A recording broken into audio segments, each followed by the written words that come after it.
बच्चों, कैसे हैं आप सभी। देखिए, आज हमारे पास है मटेरियल चैप्टर का लेक्चर नंबर 2। इससे पहले हमने ईओक्यू का पूरा कंसेप्ट किया था और आज के लिए डिसाइड हुआ था कि भाई आज हम इसके न्यूमेरिकल्स देखेंगे। आप लोग को मैंने बोला था कि जो भी हमने पढ़ाया था वो रिवाइज करके आना। एक बार हम लोग भी देख लेते हैं। देखिए, कॉस्ट के अंदर तीन एलिमेंट्स हैं, मटेरियल, लेबर और एक्सपेंसेज। इन तीनों से मिलकर टोटल कॉस्ट बन जाती है। इनको फर्दर डिवाइड किया जाता है, क्लासिफाई किया जाता है डायरेक्ट और इनडायरेक्ट में। डायरेक्ट वाला पोर्शन प्राइम कॉस्ट या डायरेक्ट कॉस्ट कहलाता है और जो इनडायरेक्ट वाला पोर्शन है वो ओवरहेड कहलाता है। इसी पर हमारे चैप्टर्स बने हुए हैं। फर्स्ट मटेरियल जो चल रहा है, देन लेबर होगा, उसके बाद ओवरहेड्स पढ़ेंगे। मटेरियल का मतलब था कोई भी प्रोडक्ट बनाते हैं या सर्विस प्रोवाइड करते हैं तो उसमें जो भी कमोडिटी लगता है वो मटेरियल का पार्ट बन जाता है। डायरेक्ट मटेरियल का मतलब जैसे फिनिश गुड्स है, इसके अंदर जो जो मटेरियल आप इजीली आइडेंटिफाई कर सकते हैं, ट्रेस कर सकते हैं, वो डायरेक्ट। जो नहीं कर सकते वो इनडायरेक्ट। इसके बाद में हम लोगों ने देखा था कि टॉपिक्स क्या करने हैं। तो इंपॉर्टेंट टॉपिक में था आरओक्यू, ईओक्यू और अदर लेवल्स। अभी हम आरओक्यू ईओक्यू पर चल रहे हैं। उसके बाद में हमारे पास छोटे छोटे से कुछ और टॉपिक्स भी आएंगे।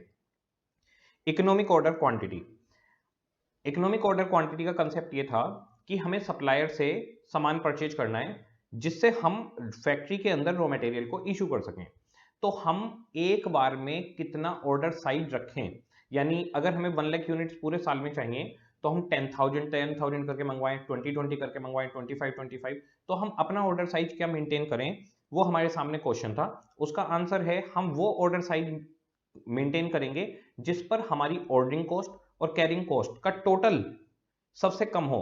और वो कब होता है, जब ऑर्डरिंग और कैरिंग कॉस्ट दोनों एक दूसरे के बराबर होती हैं।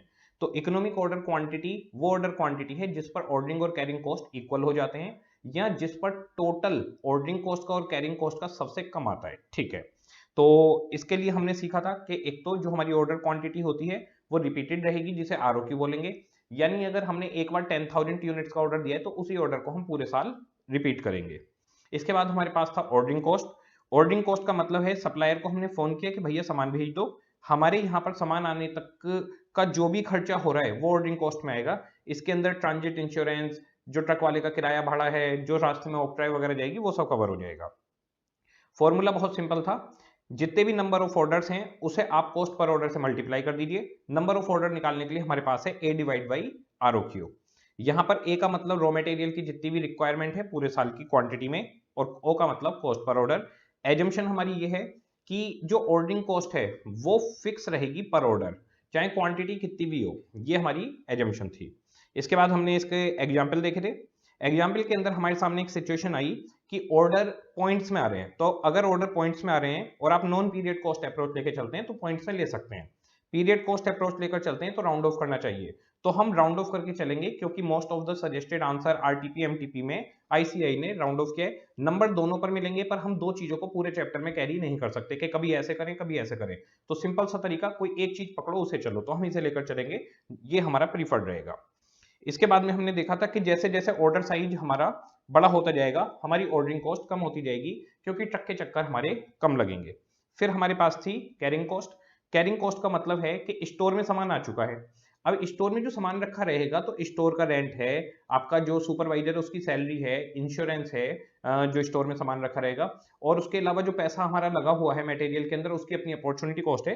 तो ये सारी चीज को बोला गया carrying cost. Annual carrying cost का फॉर्मूला है हाफ ऑफ आरओक्यू इनटू सी।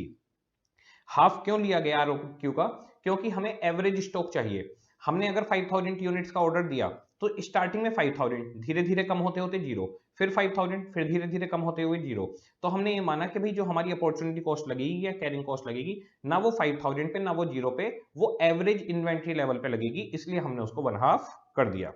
इसका हमने नेचर देखा कि जैसे जैसे ऑर्डर साइज बड़ा होता जाएगा वैसे वैसे कैरिंग कॉस्ट बढ़ती जाएगी क्योंकि स्टोर बड़ा रखना पड़ेगा, आपका इन्वेस्टमेंट ज्यादा ब्लॉक होगा। इसके बाद हमने आरओक्यू से, ऑर्डर साइज से ऑर्डरिंग और कैरिंग कॉस्ट को कंपेयर किया तो ऑर्डरिंग कॉस्ट तो कम होती जा रही है ऑर्डर साइज बढ़ने पर और कैरिंग कॉस्ट बढ़ती जा रही है। दोनों को ऐड किया तो हमारे पास आ गई टोटल कॉस्ट। टोटल कॉस्ट हमारी लोएस्ट कहां पर आएगी, जहां पर ऑर्डरिंग और कैरिंग कॉस्ट एक दूसरे को इंटरसेक्ट कर रहे होंगे। जहां इंटरसेक्ट करेंगे उसी ऑर्डर साइज को, उसी आरओक्यू को हम ईओक्यू बोला करेंगे। ईओक्यू के फॉर्मूले के लिए हमने एनुअल ऑर्डरिंग और कैरिंग को आमने सामने रखा। फॉर्मूले को आमने सामने रखा तो हमारे पास आ गया under root 2 A O divide by सी।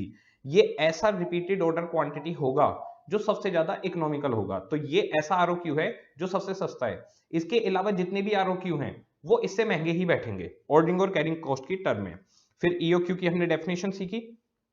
ए का मतलब रॉ मटेरियल जितना भी परचेज करना है क्वांटिटी में उसकी एनुअल रिक्वायरमेंट, ओ का मतलब कॉस्ट पर ऑर्डर और सी का मतलब carrying cost per unit per annum. हमने एजम्पशंस देखी कि एनुअल रिक्वायरमेंट रॉ मटेरियल की पहले से पता है और फिक्स है, कॉस्ट पर ऑर्डर पहले से पता है और फिक्स है, carrying cost per unit per annum पहले से पता है और फिक्स है, कोई क्वांटिटी डिस्काउंट हमारे पास नहीं है और कोई लीड टाइम नहीं है। क्वांटिटी डिस्काउंट और लीड टाइम के लिए हमने क्यों लिखा है वो चीज हमारे पास अभी आगे आएगी। कंसेप्ट में पहले एक ईओक्यू निकालने का एग्जाम्पल करते हैं और उसके बाद में फिर हम बीक्यू और पीवाईक्यू जो भी हमारे रेलिवेंट होंगे उनको करना शुरू करेंगे। तो ये सब कुछ हम पढ़ के आए हैं। यहां से अब हम लोग कर रहे हैं आज की शुरुआत। तो आज की शुरुआत हो रही है यहां से और बहुत मजा आने वाला है। न्यूमेरिकल्स करने वाले हो, अलग ही कॉन्फिडेंस बनने वाला है आज। आ जाओ, बहुत सिंपल सिंपल से क्वेश्चन आएंगे। एग्जाम्पल लेते हैं। Example, annual requirement of raw material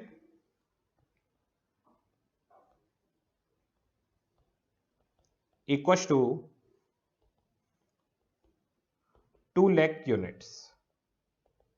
ठीक है। Cost per order ₹1000। Carrying cost per unit per annum equals to ₹50। Calculate EOQ।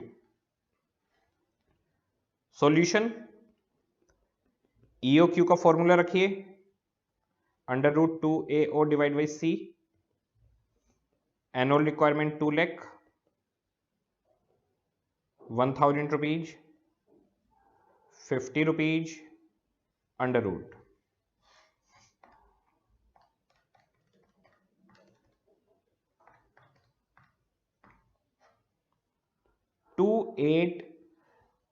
28.47, तो 2828 यूनिट्स।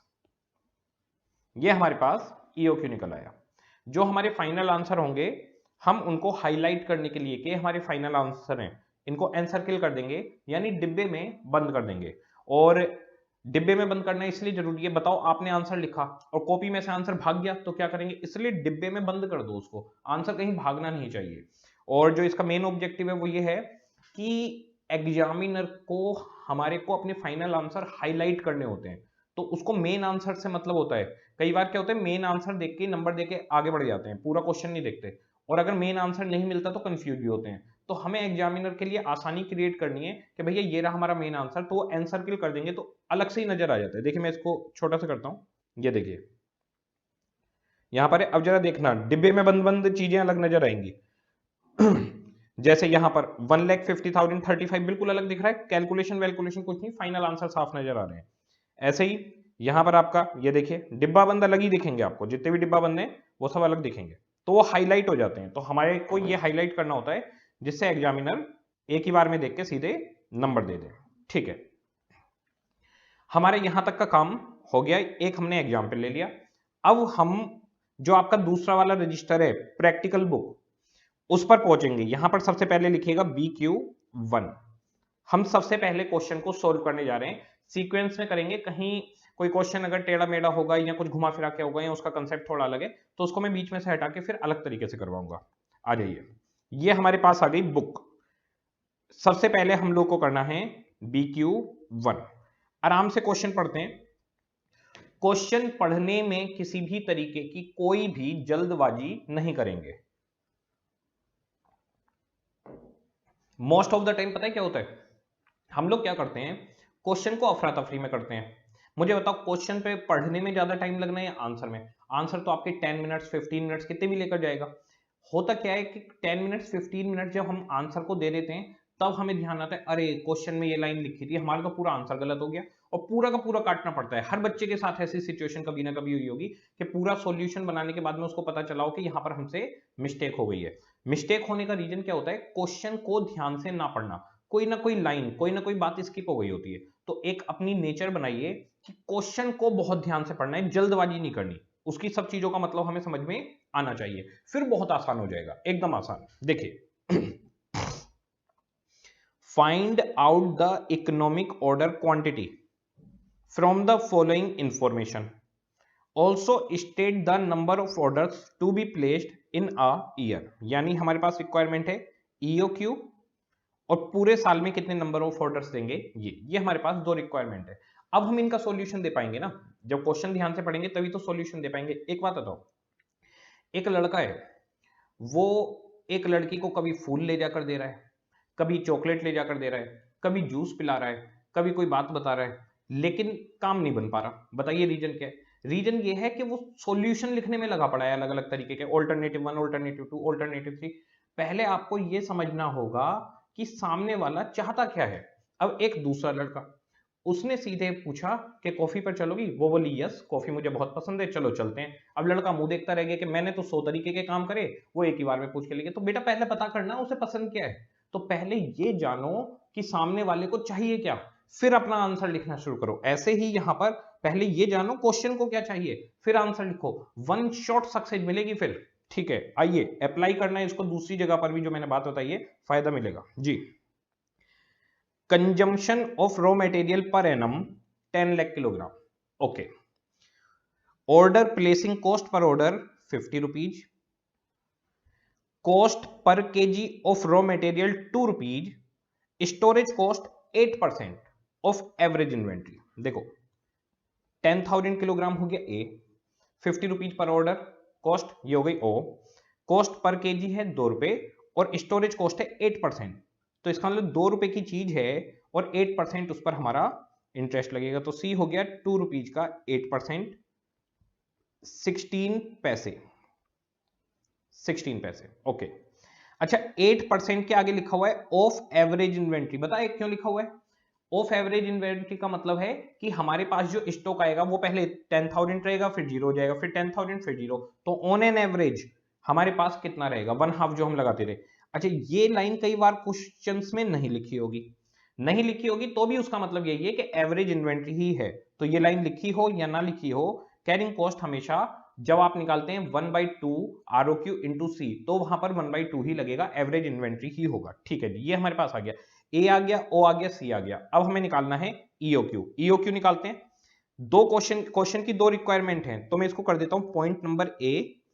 क्वेश्चन जानना चाहता है ईओक्यू, तो ईओक्यू में हमारे पास √2a और divided by C, 2 multiply by 10,000 kilograms, ordering cost है आपकी 50 रुपीज और कैरिंग कॉस्ट है 8% ऑफ ₹2, अंडर रूट, यहां आंसर निकाल लेंगे। 2 multiply by 10,000 multiply by 50 divide by 0.16 under root 2500 kilograms.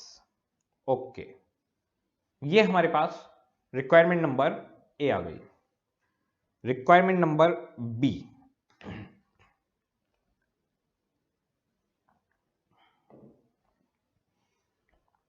पानी पीते रहो। जो बच्चे पानी की बोतल रख के नहीं बैठे, पानी रख लाओ, पानी पियो, पानी बहुत जरूरी है। आ जाओ दूसरी रिक्वायरमेंट देखते हैं।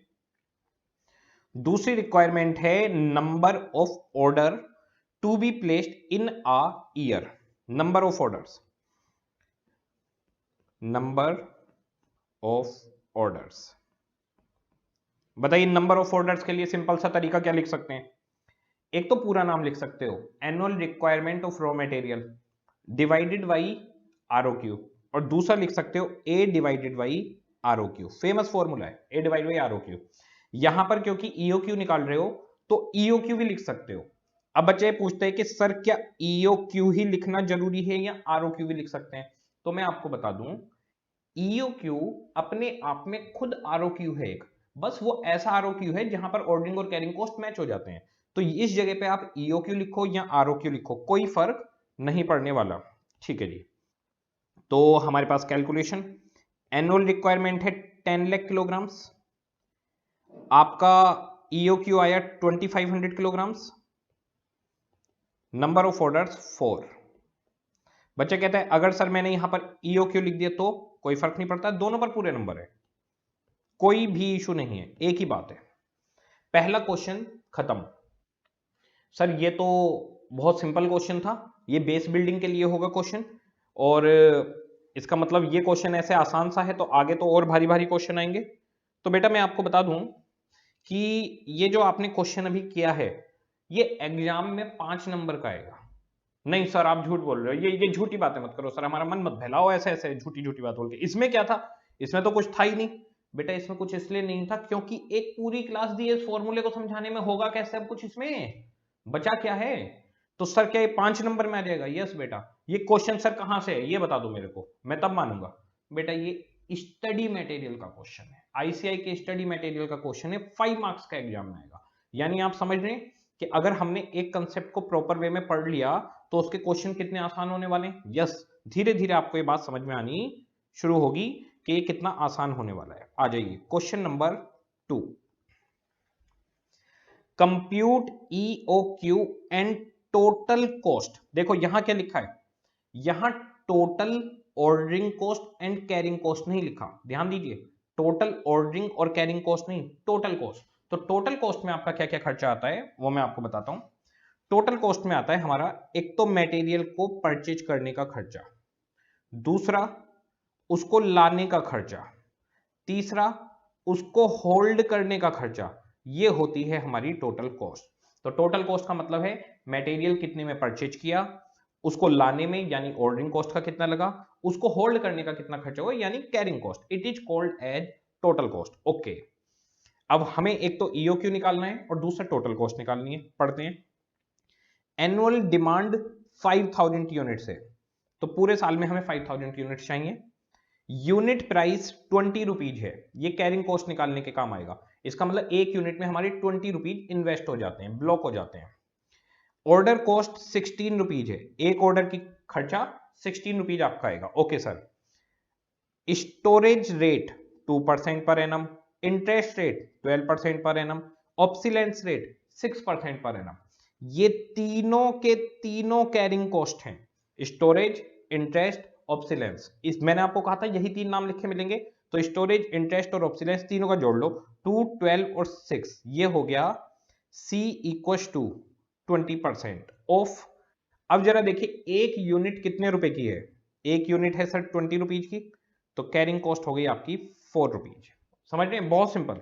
अब A आ गया, O आ गया, C आ गया, EOQ निकाल सकते हैं। आंसर आपका क्या होना चाहिए? यस सर निकाल सकते हैं। तो ये है पॉइंट नंबर A। इस A के अंदर दो जरूरत है, एक EOQ और दूसरा टोटल कॉस्ट। देखिए कैसे निकलेगा, BQ टू A। सबसे पहले EOQ निकालेंगे, 2AO divided by C, 2 annual requirement है 5000 यूनिट्स, ऑर्डरिंग कॉस्ट है 16 रुपीज, कैरिंग कॉस्ट है 20 रुपीज का 20%। इस परसेंटेज को मैं ब्रैकेट में मेंशन कर देता हूं, ये 20% कैसे आया, 2% प्लस 12% प्लस 6%। क्या सर ये मेंशन करने की जरूरत है नहीं, पर फिर भी अपनी तरफ से क्वेश्चन को सम्मान देने के लिए, क्वेश्चन को इज्जत देने के लिए, 2 into 5000 into 16 divided by 4 rupees under root, ये आ गया बच्चों 200 यूनिट्स। EOQ निकल गया, पहली रिक्वायरमेंट थी EOQ, ठीक है। पहली ही A रिक्वायरमेंट में एक और रिक्वायरमेंट है टोटल कॉस्ट, टोटल कॉस्ट, ठीक है। एक काम करता हूं, ये BQ थोड़ा सा अलग मेंशन करता हूं जिससे आप लोग को भी हैबिट इसी तरीके की पड़ जाए, ये और ये यहां लेता हूं, ठीक है। अब आ गई टोटल कॉस्ट। टोटल कॉस्ट के आगे अब मैं कोई और नाम नहीं डाल रहा क्योंकि A के अंदर ही हैं ये दोनों। देखिए A के अंदर ही EOQ है, उसी में टोटल कॉस्ट है, तो A नाम लिखा कि भाई A चल रहा है अभी और उसके अंदर ही अब EOQ टोटल कॉस्ट सब कुछ चलता रहेगा, ठीक है। टोटल कॉस्ट में हमें क्या क्या चाहिए, फॉर्मूला जरूर लिखिए। एक तो हमें परचेज कॉस्ट चाहिए, प्लस हमें ऑर्डरिंग कॉस्ट चाहिए, प्लस हमें कैरिंग कॉस्ट चाहिए। ऑर्डरिंग और कैरिंग के आगे एनुअल भी लिख सकते हैं, annual ordering cost, carrying cost, annual carrying cost, ठीक है, वो कोई दिक्कत नहीं है। अब परचेज कैसे निकालेंगे? देखिए, परचेज के लिए number of units multiply by purchase price plus ordering cost A divide by ROQ into O. यहां ईओक्यू भी लिख सकते हैं क्योंकि क्वेश्चन में ईओक्यू पूछा गया है। Carrying cost half of ROQ into C, यहां पर आरओक्यू की जगह ईओक्यू भी लिख सकते हैं, ठीक है। आप चाहो तो तीनों हिस्सों को ब्रैकेट में डाल सकते हो, इससे कंफ्यूजन खत्म होता है। अब नंबर ऑफ यूनिट्स पूरे साल में कितनी खरीदनी है, तो पूरे साल में मैं 5000 यूनिट्स खरीदूंगा। बच्चा कहता है सर आपने तो 200 लिखवाई है। बेटा जो 200 लिखा हुआ है ये पूरे साल की परचेज नहीं है। 200 का मतलब है एक बार में 200 यूनिट्स खरीदूंगा, फिर जब खत्म हो जाएंगी फिर 200, फिर जब खत्म हो जाएंगी फिर 200, फिर जब खत्म हो जाएंगी फिर 200, लेकिन पूरे साल में खरीदूंगा कितनी?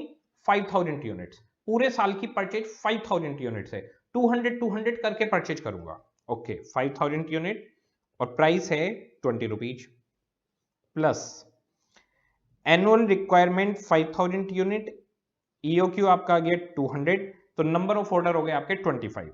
एक ऑर्डर का खर्चा 16 रुपीज प्लस हाफ ऑफ आरओक्यू, आरओक्यू है यहां पर आपका 200 यूनिट्स, और carrying cost per unit per annum है आपकी 4 रुपीज। ओके, तो 1 लाख रुपए का तो आएगा सामान plus 5000 divide by 200 into 16, 400 rupees लगेंगे ordering cost annual. Carrying cost भी 400 ही आएगी क्योंकि क्वेश्चन में ईओक्यू के ऊपर काम चल रहा है, तो ऑर्डरिंग और कैरिंग सेम आती हैं। निकाल के देखिए, 200 डिवाइड बाई 2 इंटू 4, 400 आ गया। ओके सर, तो हमारी टोटल कॉस्ट है 1,04,00,000 रुपीज। रिक्वायरमेंट नंबर ए खत्म। नोट कर लीजिए इसको।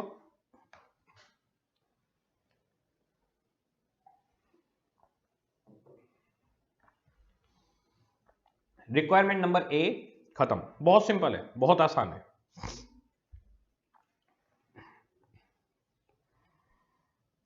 B, determine the total cost. ध्यान रखिए, यह जानना बहुत जरूरी है सक्सेसफुल होने के लिए कि सामने वाला क्या चाहता है, तभी आपको रिजल्ट्स अच्छे मिलेंगे। तो क्वेश्चन की रिक्वायरमेंट पढ़नी ध्यान से बहुत ज्यादा जरूरी है। Determine the total cost that would result for the items if an incorrect price of 12.80 is used।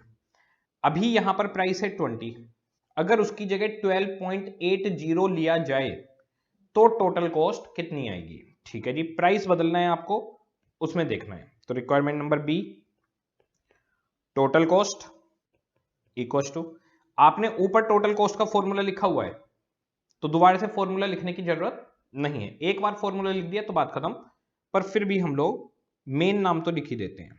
Purchase cost, सीधे भी आप कैलकुलेशन लिख सकते हैं, ordering cost, carrying cost.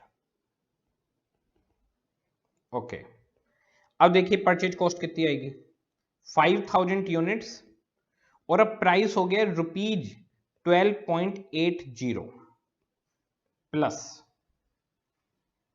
Ordering cost निकालनी है। फॉर्मूला बताइए पहले क्या होता है, सीधे नहीं लिखना। क्यों नहीं लिखना? रीजन है, एक बात बताऊंगा इसमें।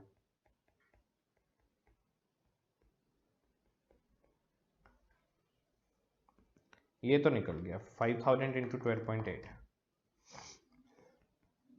ये तो 64,000 आ गया। अब जरा मुझे ये बताइए, क्वेश्चन ने कहा है कि प्राइस 12.8 हो गया, तो क्या आपका ईओक्यू वही रहेगा? प्राइस बदल गया। अब मुझे बताइए, मैं फॉर्मूले पे जाता हूं ईओक्यू के, ये तो 2 ही रहेगा, ये 5000 ही रहेगा, ये 16 ही रहेगा, ये 20% ही रहेगा, लेकिन ये तो बदल गया ना, अब ये 12.8 होने वाला है, तो इसका मतलब अब हमारा ईओक्यू बदल गया। अब क्वेश्चन ने देखिए कितनी चालाकी के साथ काम किया है। क्वेश्चन ने रिक्वायरमेंट में क्या पूछा है? सिर्फ टोटल कॉस्ट, ईओक्यू तो पूछा ही नहीं।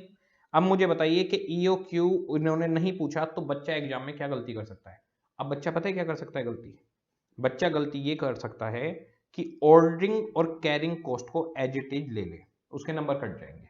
तो प्राइस अगर बदला है, प्राइस अगर बदला है तो ईओक्यू भी बदलेगा, ये बनेगा वर्किंग नोट, न्यू या रिवाइड ईओक्यू 2A डिवाइड बाई सी। तो ध्यान रखना है, क्वेश्चन के अंदर अगर प्राइस बदलता है तो आपका ईओक्यू भी चेंज हो जाता है और हमें ईओक्यू दोबारा से निकालना पड़ता है।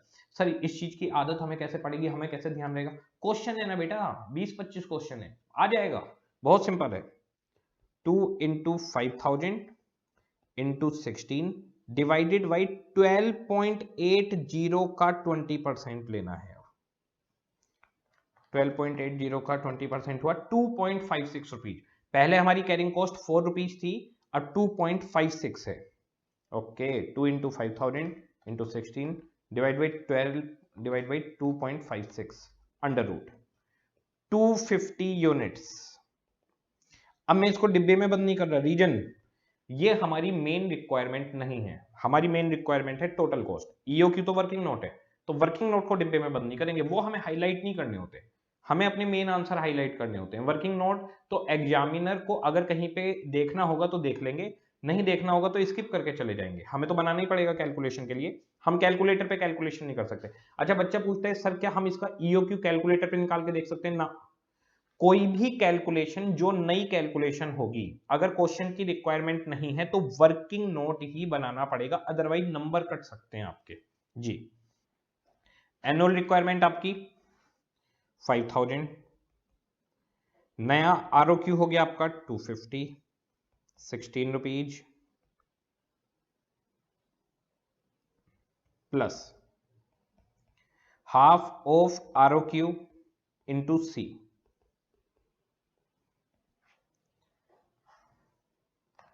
5000 divide by 250 into 60, 320, 64,000 plus 320 plus इसका भी 320 आना चाहिए, 250 divide by 2 into 2.56, 320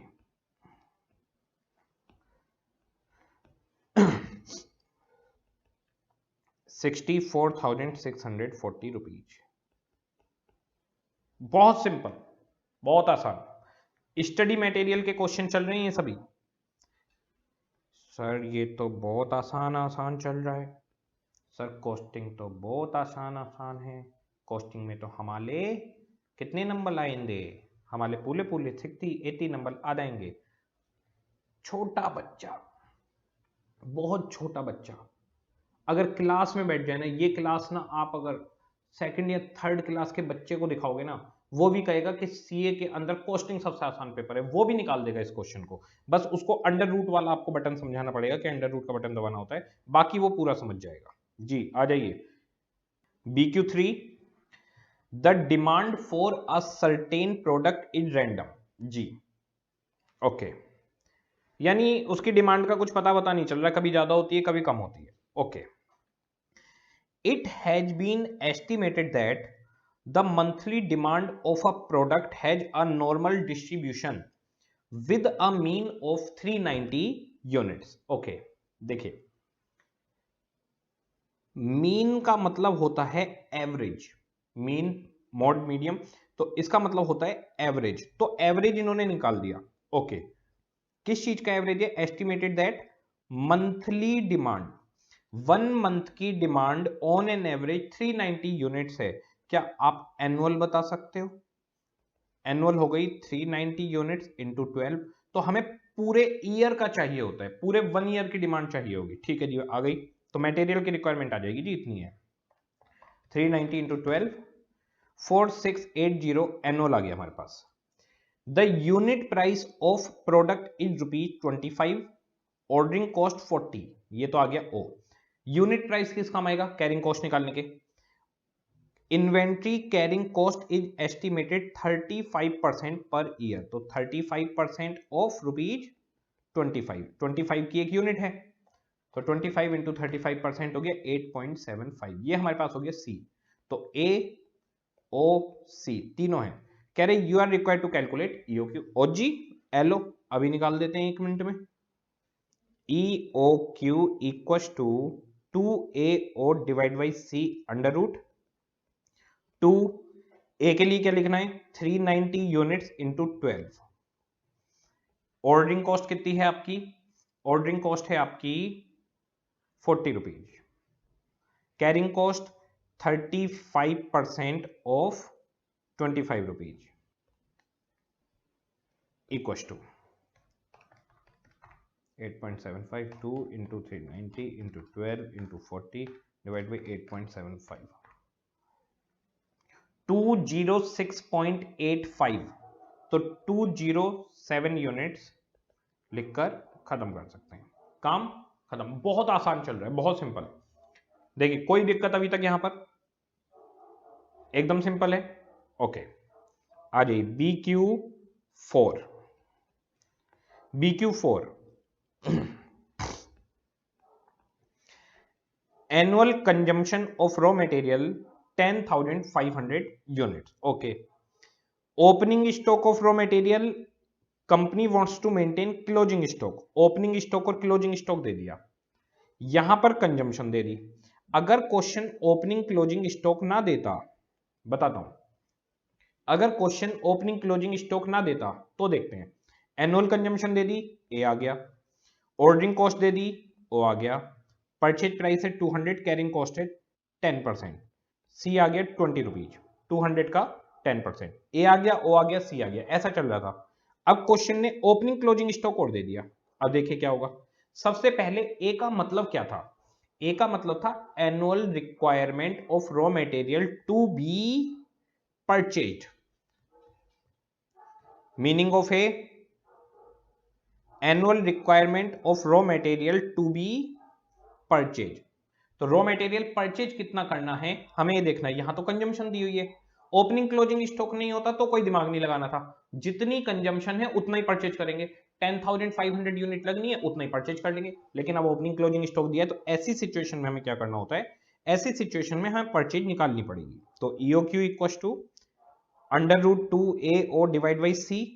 okay 2A को छोड़ देते हैं, बाकी भर देते हैं। ऑर्डरिंग कॉस्ट है हमारे पास 250 और कैरिंग कॉस्ट है हमारे पास 10% ऑफ 200। ठीक है, अब यहां पर हमें निकालना है एनुअल परचेज। ये हमारा वर्किंग नोट है। एनुअल परचेज, परचेज निकालने का तरीका बहुत सिंपल है। मैं रेड पेन से लिख रहा हूं। जिन बच्चों को ये फॉर्मूला नहीं पता सिर्फ वो लिखेगा। यहां पर एक लाइन और आएगी, देखिए एक बार सुन लेना, समझ लेना। एनुअल कंजम्पशन कैसे निकालते हो आप लोग? पूरे साल की कंजम्पशन कितनी हुई? बहुत सिंपल होता है। एनुअल कंजम्पशन निकालने के लिए हम लोग क्या करते हैं? ओपनिंग स्टॉक प्लस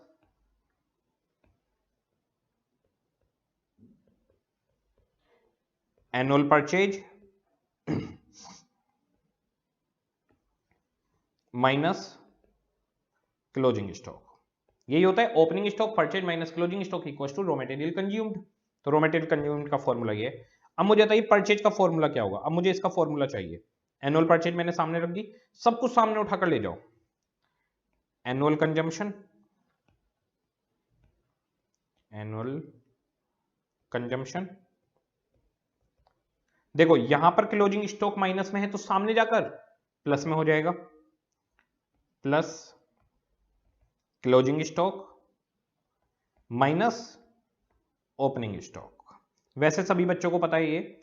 जिसको दिक्कत हो एनुअल परचेज में वो इस फॉर्मूले को भी नीचे अलग से लिख लीजिए, जिससे आपको परचेज का फॉर्मूला क्लियर हो जाए। वैसे फाउंडेशन में पढ़ा होता है सभी ने और पता होता है बच्चों को, ये बहुत सिंपल है। नहीं भी पता तो लिख लो, कोई हमें क्या दिक्कत है, हमारी जेब से क्या जाता है, लिख लेते हैं। तो 10,500 यूनिट्स कंज्यूम होनी है। मेरी बात को, मेरे शब्दों को ध्यान से सुनना, बहुत ध्यान से। 10,500 यूनिट्स तो कंज्यूम होनी है।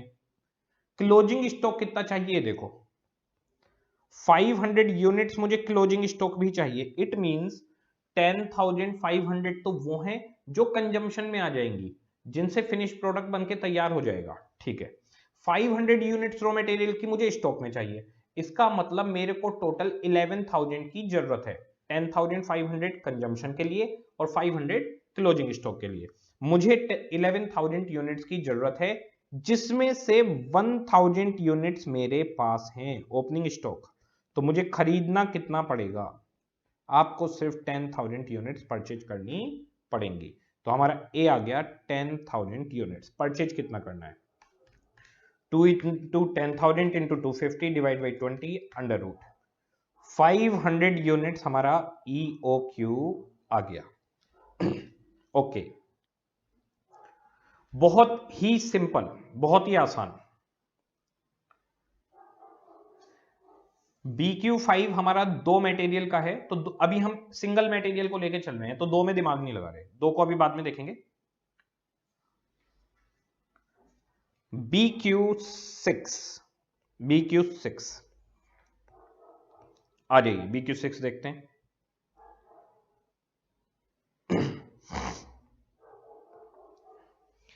Anil and company buys its annual requirement of 36,000। Anil and company अपनी एनुअल रिक्वायरमेंट जो 36,000 यूनिट है उन्हें खरीदते हैं। तो 36,000 यूनिट है annual requirement of raw material, तो 36,000 खरीदा जाता है इन 6 इंस्टॉलमेंट्स, यानी इनके टोटल पूरे साल में जो ऑर्डर हैं वो 6 हैं। तो बताइए एक ऑर्डर में कितनी क्वांटिटी खरीद रहे होंगे? इनका ROQ कितना है? 36,000 यूनिट डिवाइड बाई 6, तो इसका मतलब एक बार में 6,000 यूनिट्स परचेज कर रहे हैं। क्लियर है? ROQ 6,000 हो गया। 36,000 यूनिट 6 बार में खरीदी गई है, तो 666,666, तो एक बार का जो हमारा रिपीटेड ऑर्डर क्वांटिटी है वो 6,000 यूनिट है। यानी इन्होंने हमसे निकलवाया नहीं, खुद ही दिया हुआ है। तो कंपनी कोई भी ROQ रख सकती है, उसकी मर्जी है। हमसे पूछेगी सबसे सस्ता कौन सा पड़ेगा, तो हम फॉर्मूला लगाकर EOQ का बता देंगे कि सबसे सस्ता ये पड़ेगा। ओके, आगे पढ़ते हैं। ईच यूनिट कॉस्ट ₹1, हर यूनिट की कॉस्ट ₹1 है। Okay, and the ordering cost is 25, ओ आ गया हमारे पास 25। Inventory carrying cost estimated 20% of the unit value. तो जो हमारा C है वो ₹1 का 20%, यानी 20 पैसे आएगा। ₹1 की यूनिट है, ₹1 हमारे पास है, तो एक यूनिट में ₹1 इन्वेस्ट होता है, उसकी कैरिंग कॉस्ट 20% है, 20 पैसे आ गया। ठीक है, find out the total of, यहां से है मेन रिक्वायरमेंट, ध्यान से देखिए। Find out the total of annual carrying and ordering cost under existing inventory policy. तो अभी जो हमारी पॉलिसी चल रही है, पूरी कहानी सुना दी, उसमें हमारी ऑर्डरिंग और कैरिंग कॉस्ट कितनी आएगी ये हमसे पूछा जा रहा है। इसके बाद में एक रिक्वायरमेंट और है, उसे बाद में देखेंगे, एक एक करके काम निपटाते हैं। आ जाओ जी, BQ6 हमें निकालना है। 2 रिक्वायरमेंट है, तो मैं 1 और 2 डाल रहा हूं, ठीक है। Annual ordering and carrying cost under existing policy. Okay, annual ordering cost A divide by ROQ into O, या फिर number of orders multiply by cost per order. तो हमें सीधे पता है 6 ऑर्डर्स हैं। ऑर्डरिंग कॉस्ट कितनी है एक बार की? ऑर्डरिंग कॉस्ट है एक ऑर्डर की ₹25, ₹150 तो आप ऑर्डरिंग पे खर्च कर रहे हो। Okay, annual carrying cost half of ROQ into C। Half of ROQ कितना है? मैंने आपको बताया 6,000 यूनिट है, लेकिन वो तो मैंने बताया है, लिख के दिखाना पड़ेगा यहां पर, तो लिख के दिखाएंगे। कैरिंग कॉस्ट 20% ऑफ ₹1, 20 पैसे हो गई, इक्वल टू यहां पर आंसर आ जाएगा। ठीक है, उसके बाद इन्होंने हमसे मांगी है total annual ordering and carrying cost. यहां पर इसका और इसका टोटल जोड़कर लिख देंगे। Okay, working note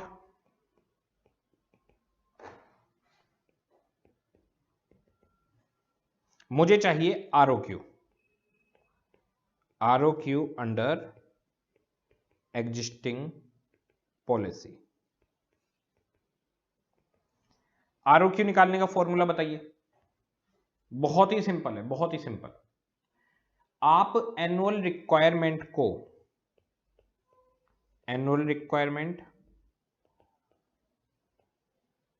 of raw material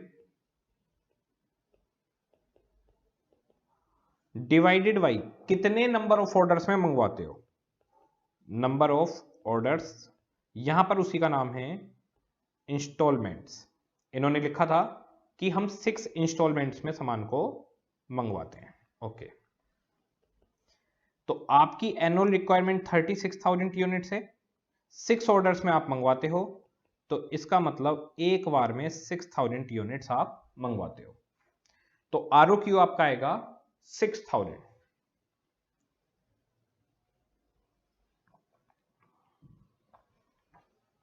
ROQ 6,000 units.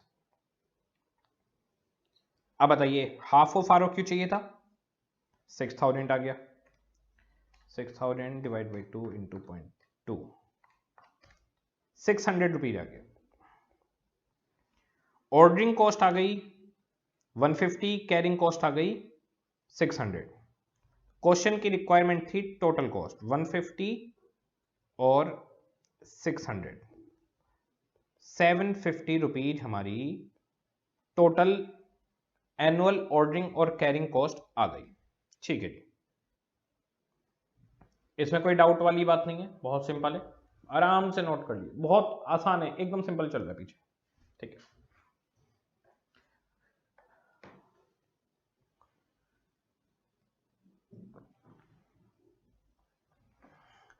Question की आगे की रिक्वायरमेंट पढ़िए, बहुत ही आसान, बहुत सिंपल। देखिए, कह रहे हैं यहां से, how much money can be saved by using EOQ। आप लोगों को सिखाया गया कि ऑर्डरिंग और कैरिंग कॉस्ट का टोटल सबसे कम EOQ पर होता है। एक बात आराम से समझिएगा, कोई अगर पूछता है कि कैरिंग कॉस्ट सबसे कम कब होगी, तो मैं कहूंगा कैरिंग कॉस्ट सबसे कम तब होगी जब ऑर्डर साइज सबसे छोटा होगा, तो कैरिंग कॉस्ट यहां होगी और ऑर्डरिंग कॉस्ट यहां पर होगी। ओके, कोई पूछता है सबसे कम ऑर्डरिंग कॉस्ट कब होगी, तो सबसे कम ऑर्डरिंग कॉस्ट तब होगी जब आप ट्रक का सिर्फ एक चक्कर लगवाएं, यानी पूरी क्वांटिटी एक बार में खरीद लो, तो ऑर्डरिंग तो कम होगी लेकिन कैरिंग ज्यादा होगी। तो ऑर्डरिंग कम तब होती है जब ज्यादा बड़ा ROQ हो, कैरिंग कब तब होती है जब बहुत छोटा ROQ हो।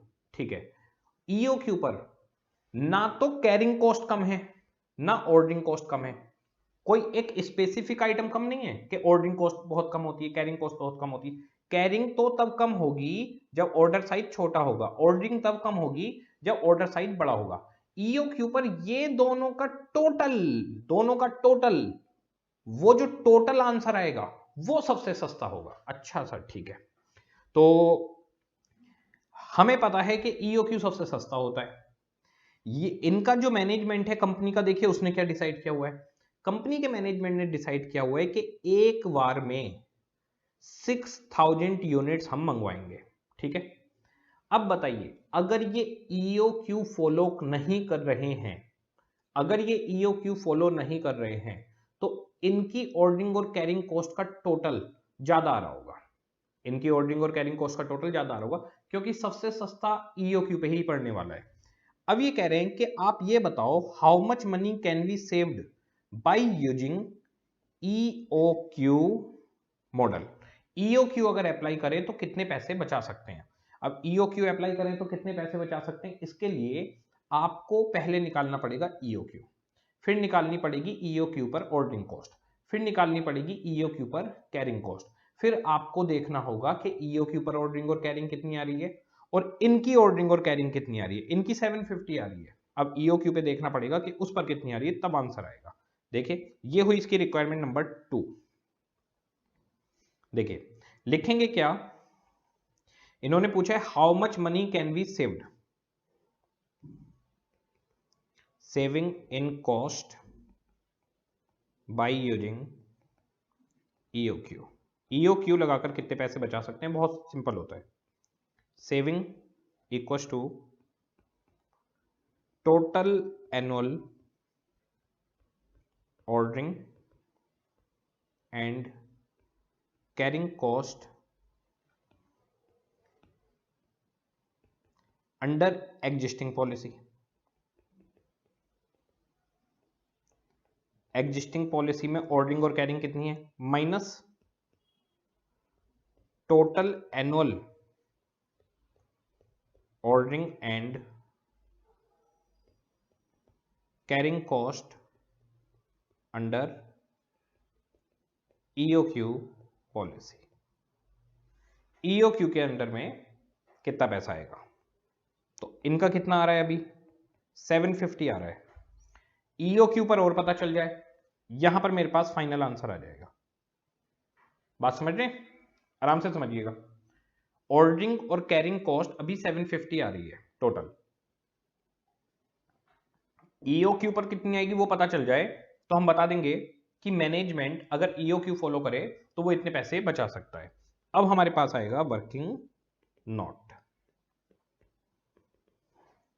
वर्किंग नोट में सबसे पहले मुझे चाहिए EOQ, under root 2AO divide by सी।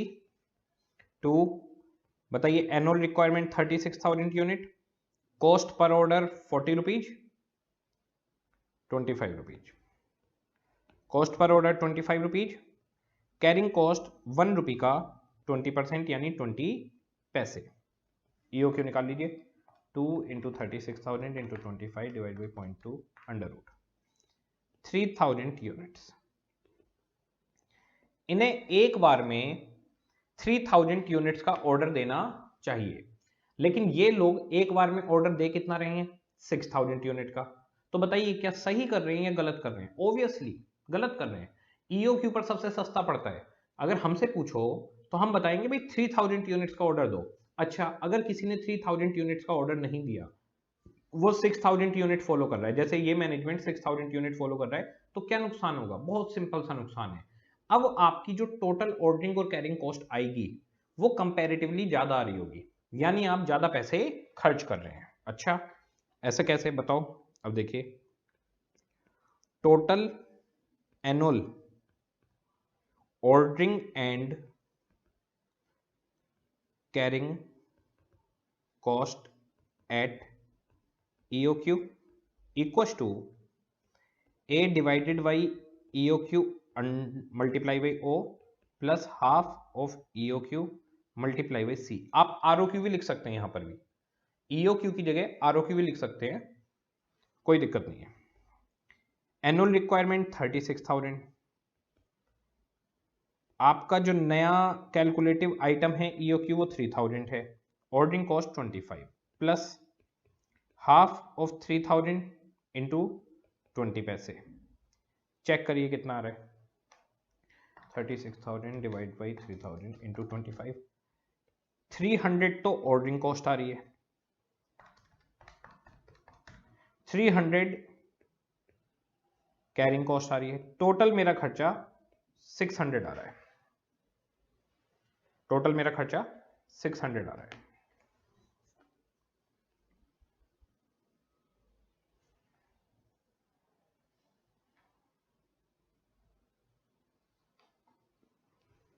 बहुत सिंपल, बहुत ही आसान।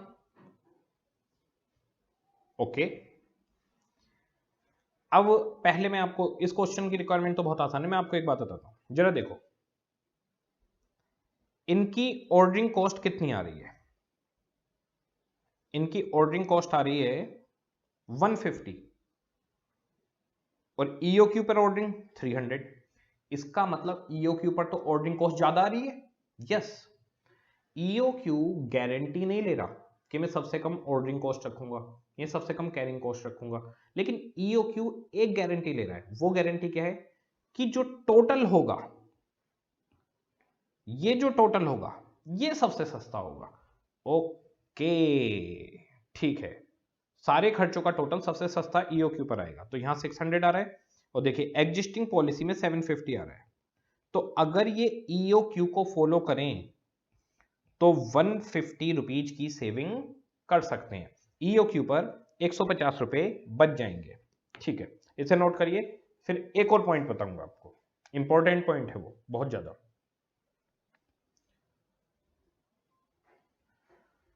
जाने वो कैसे लोग थे जिनके प्यार को प्यार मिला, हमने तुझे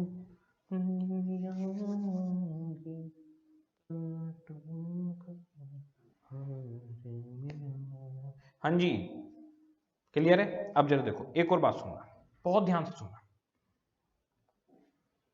रेड पेन से लिख रहा हूं। हमारी जो टोटल कॉस्ट है वो तो परचेज, इसको परचेज को यहां पे रखता हूं, ऑर्डरिंग और कैरिंग होती है। यहां पर ऑर्डरिंग और कैरिंग का जो टोटल है वो 750 आ रहा है एग्जिस्टिंग पॉलिसी में, और ईओक्यू में दोनों का टोटल आ रहा है 600। ठीक है ना, ठीक है। परचेज कॉस्ट भी तो होती है, इन्हीं दोनों को कंपेयर करके सीधे 150 बता दिया आपने, ये एग्जिस्टिंग पॉलिसी और ये ईओक्यू पॉलिसी।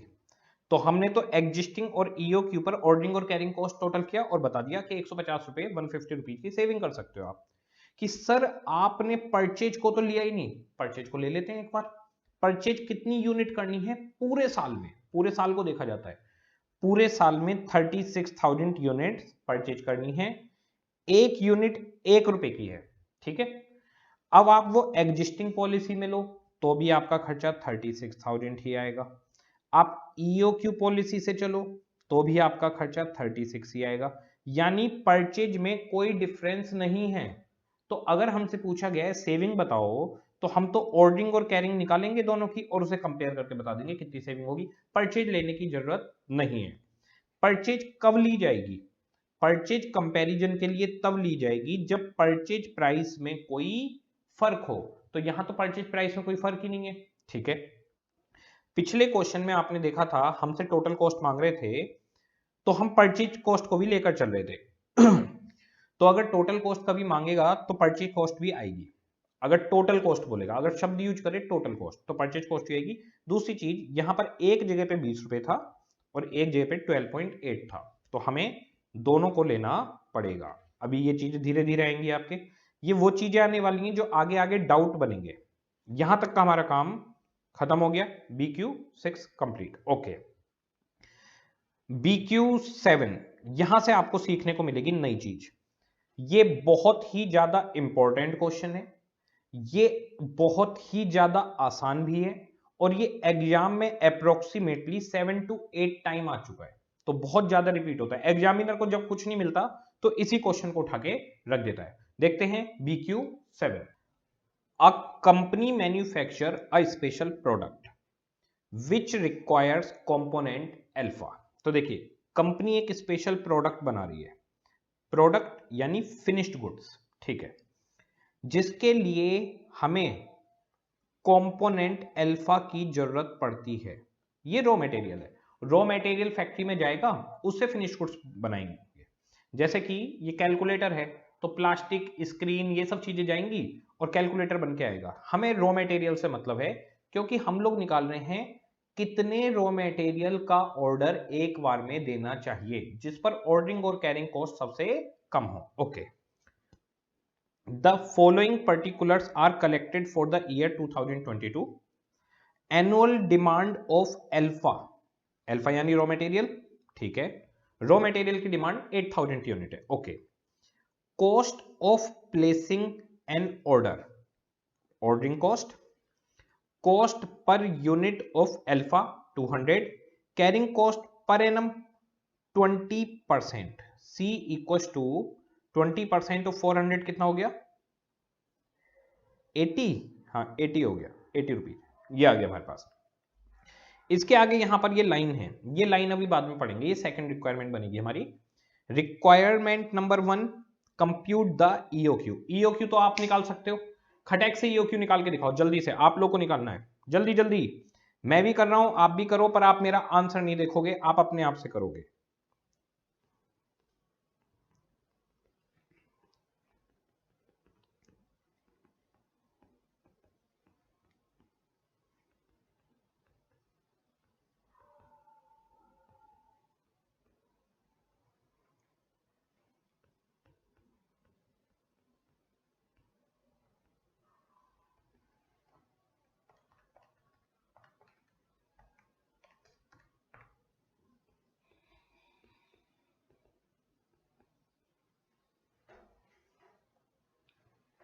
कुछ बच्चों ने मेरे से भी जल्दी कर लिया होगा।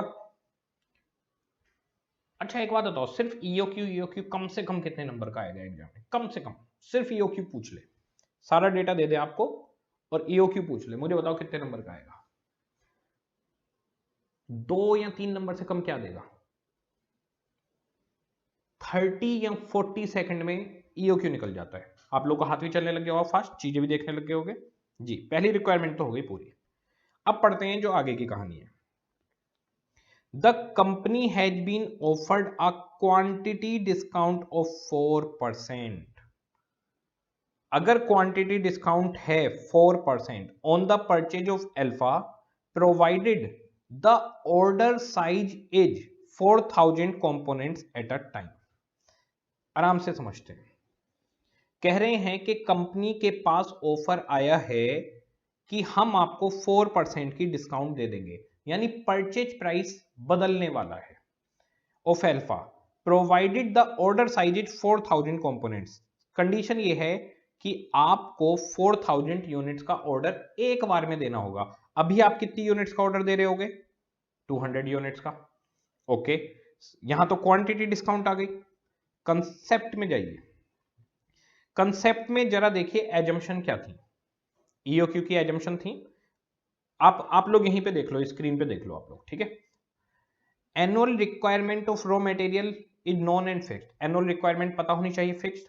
कॉस्ट पर ऑर्डर नॉन और फिक्स होना चाहिए। Carrying cost per unit known और फिक्स होनी चाहिए। There is no quantity discount. Question ने कहा था कोई क्वांटिटी डिस्काउंट नहीं होनी चाहिए। क्वांटिटी डिस्काउंट होगी तो क्या होगा? और there is no lead time. Lead time की बात अभी जब अदर स्टॉक लेवल्स आएंगे तब आएगी। क्वांटिटी डिस्काउंट वाला मैटर आ गया। अगर क्वांटिटी डिस्काउंट होगी तो क्या होगा, तो मैं आपको बता दूं। देखो, ये ईओक्यू है, हमारी 3 खर्चे हैं, purchase cost, ordering cost, carrying cost, ठीक है। कोई भी आरओक्यू हो और ईओक्यू हो, तो ईओक्यू क्या करता है, इन दोनों का टोटल सबसे कम कर देता है। तो जैसे मान लो यहां पर 5000 आ रहा है, तो यहां पर लेस देन 5000 ही आएगा, तो ये सस्ता बैठने वाला है। लेकिन जो परचेज कॉस्ट है, अब मान लो 1 लाख यूनिट है, ठीक है, 10 रुपए की है, और यहां पर भी 10 रुपए की है, तो बताइए कोई फर्क नहीं पड़ा। ऑब्वियसली ईओक्यू बेटर हो गया, क्योंकि ईओक्यू यहां से सस्ता पड़ रहा है। ओके, अब क्या हो सकता है, कभी कभार ऐसा हो सकता है कि क्वांटिटी डिस्काउंट मिल जाए। अब मान लो क्वांटिटी डिस्काउंट की वजह से ये चीज 10 रुपए की जगह 9 रुपीज में मिलने लग जाए, 10 की जगह 9। अब क्या होगा, यहां खर्चा हुआ 9 लाख रुपए और यहां खर्चा हुआ 10 लाख, ठीक है। ये तो फायदा हो रहा है, यहां तो बेनिफिट है, लेकिन परचेज के अंदर तो लॉस हो रहा है ना। अगर ईओक्यू पे चलूं तो अब बंदा क्या करेगा, आरओक्यू को फाइनल कर देगा, तो ईओक्यू तो पिट गया, ईओक्यू से सस्ता बैठ गया दूसरा। लेकिन ईओक्यू से दूसरा सस्ता क्यों बैठा है? वो ऑर्डरिंग या कैरिंग कॉस्ट में सस्ता नहीं बैठा, वो परचेज प्राइस बदल जाने की वजह से सस्ता बैठा है। तो ईओक्यू मॉडल कहता था कि ऑर्डरिंग और कैरिंग कॉस्ट का टोटल सबसे कम दूंगा, परचेज की गारंटी नहीं ली थी। तो ईओक्यू मॉडल सस्ता कब है, जब डिस्काउंट ना हो। डिस्काउंट ना होने का मतलब है प्राइस इज फिक्स्ड।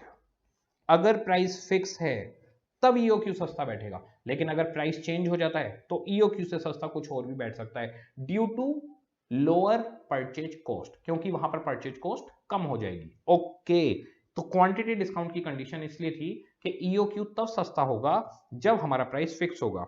आपको कंसेप्ट में एक नोट लिखना है, नोट, नोट में लिखेगा, if all the assumptions of EOQ meant then EOQ will be cheapest order size और ROQ। अगर सारी एजम्पशंस फुलफिल हो जाएं तो EOQ ही वो ऑर्डर साइज है जो सबसे सस्ता होगा। Otherwise any other ROQ may also cheaper than EOQ, like heavy quantity discount। जैसे क्वांटिटी डिस्काउंट दे दी, और कोई चीज, कोई भी एक चीज अगर बिगड़ जाए, कोई भी एक एजम्पशन बिगड़ जाए, तो EOQ से सस्ता कोई और बैठ सकता है। ओके सर आपने तो हमें कल पूरी क्लास में पढ़ा है EOQ सबसे सस्ता होगा, सबसे सस्ता होगा, सबसे सस्ता होगा। तो कह तो रहा हूं एजम्पशन पूरी होंगी तो सस्ता होगा, वरना कोई और भी सस्ता हो सकता है। सर ये तो सारा कंसेप्ट ही खराब हो गया। इतना पढ़ा, याद किया, EOQ सस्ता है, अब कोई और भी सस्ता हो सकता है। बताइए क्या किया जाए।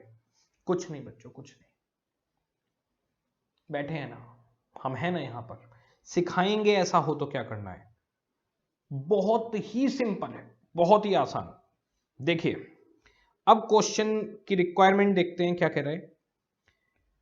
कह रहा है कि भाई 4% क्वांटिटी डिस्काउंट मिल रही है अगर 4000 यूनिट का ऑर्डर दोगे।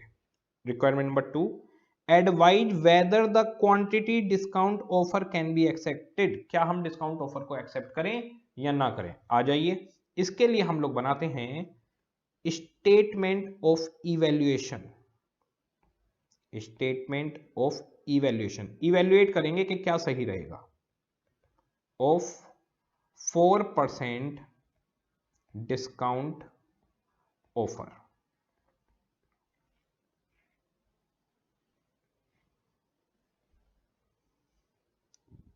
बहुत ही सिंपल।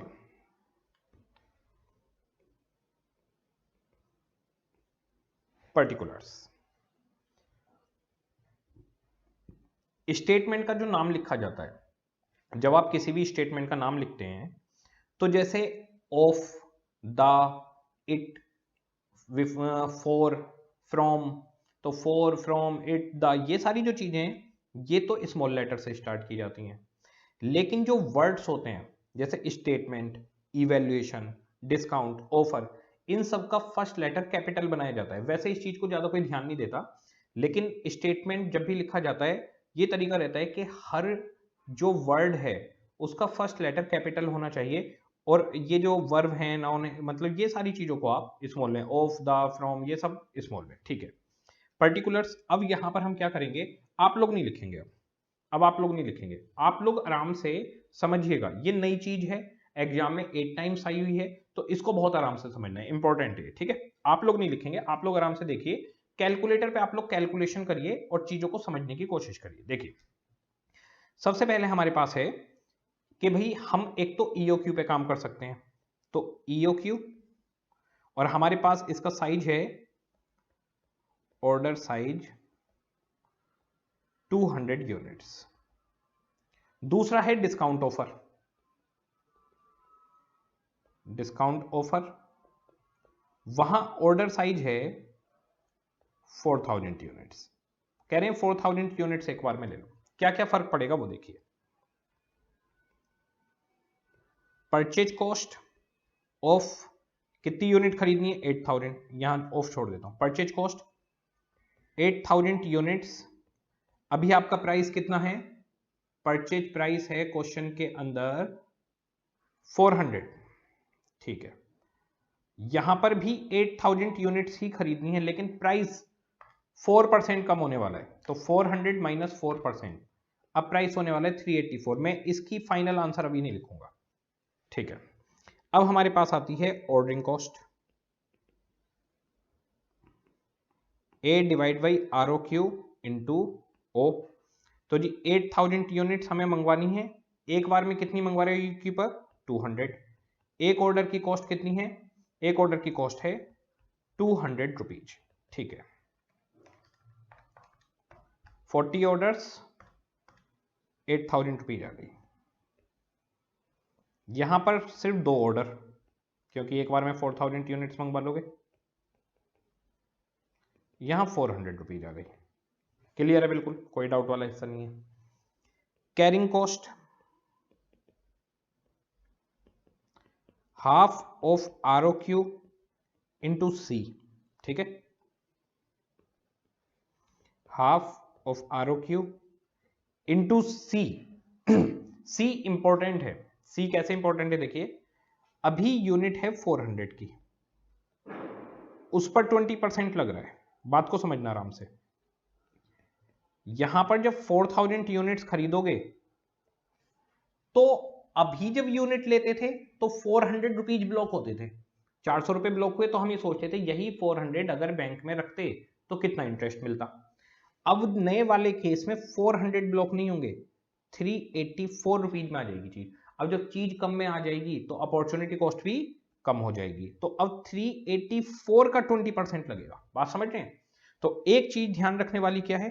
Carrying cost. जब डिस्काउंट होती है तो कैरिंग कॉस्ट बदल जाती है, क्योंकि चीज में फंसने वाला पैसा चेंज हो जाता है। अब जरा देखिए, ये आ गया 200 डिवाइड बाई 2 इंटू 80, 8000 रुपीज।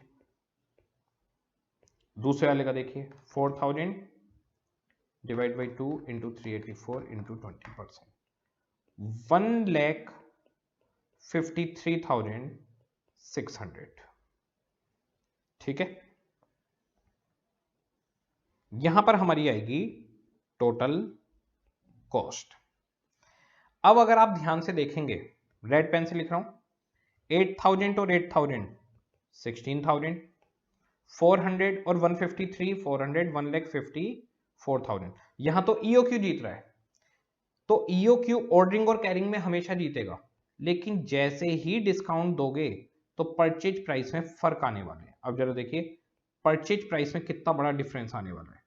यहां पर है 8000 इंटू 400, 32 लाख में सामान खरीद रहे थे अभी, और अब देखिए सामान की कीमत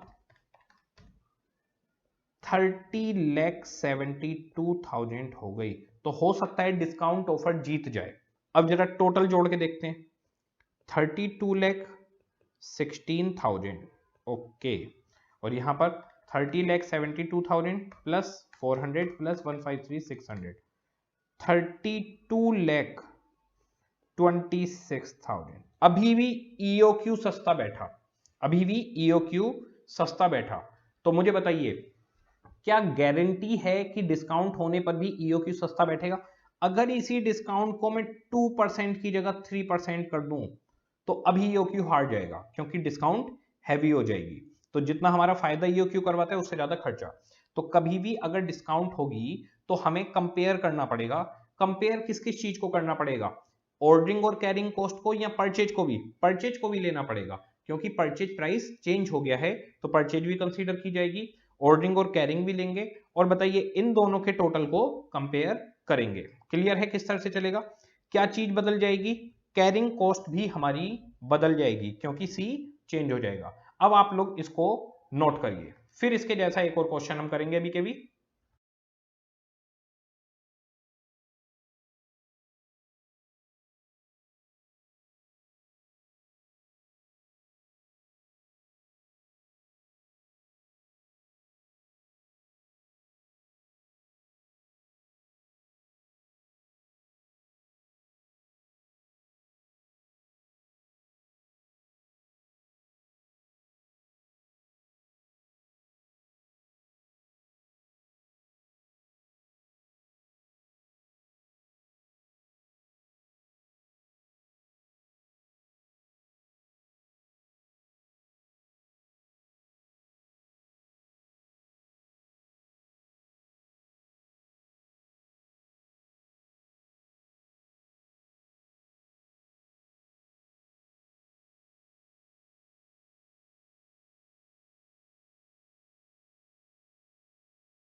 नोट कर लिया सभी ने? अब पहले तो मुझे ये बताओ कि 32,16,000 और 32,26,000 कम कौन सा है? ऑब्वियसली 32,16,000 हमारा लोअर प्राइस है। अब हमें यहां पर क्या करना होगा? Advice,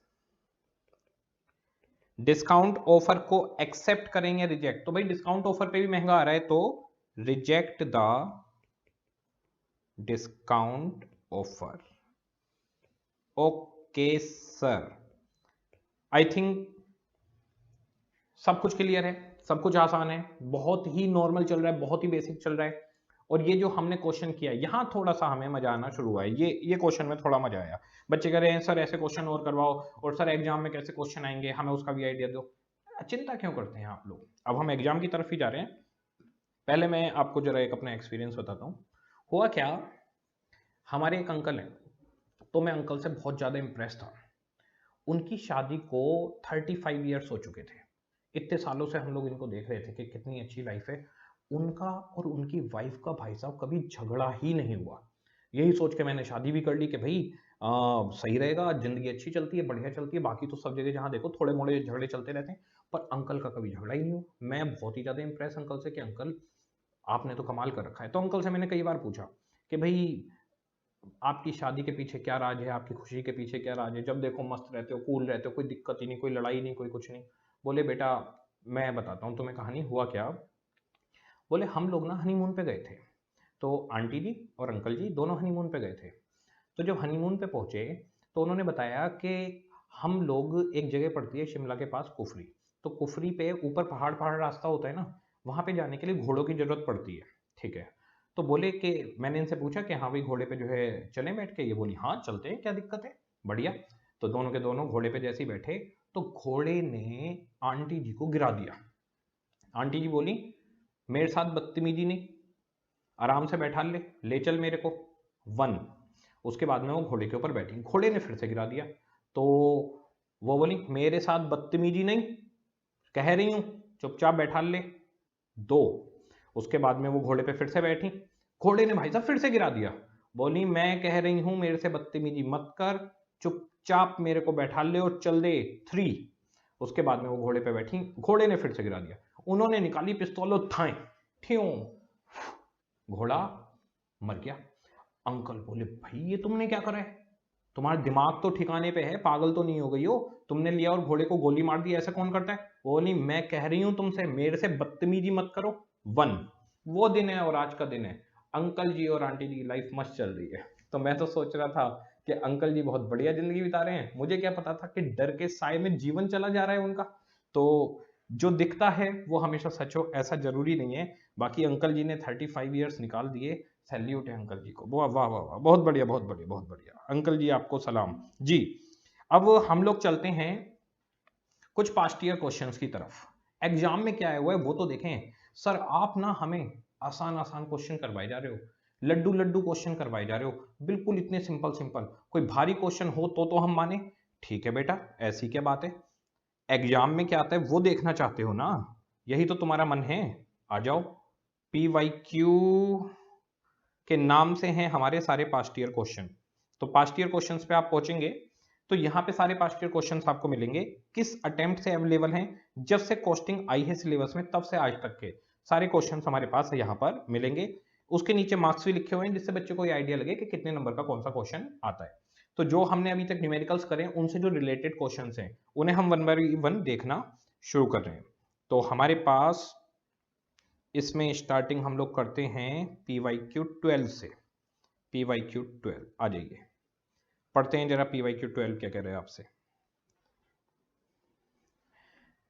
PYQ 12 question number PYQ 12 निकाल लीजिए अपनी बुक में, बहुत ही आसान।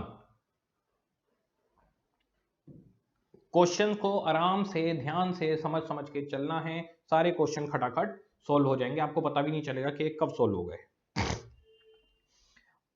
PQR limited produces a product, product यानी finished goods, which has a monthly demand of 52,000 units. तो इस प्रोडक्ट की पूरे साल की डिमांड कितनी होगी वो देखते हैं। Annual demand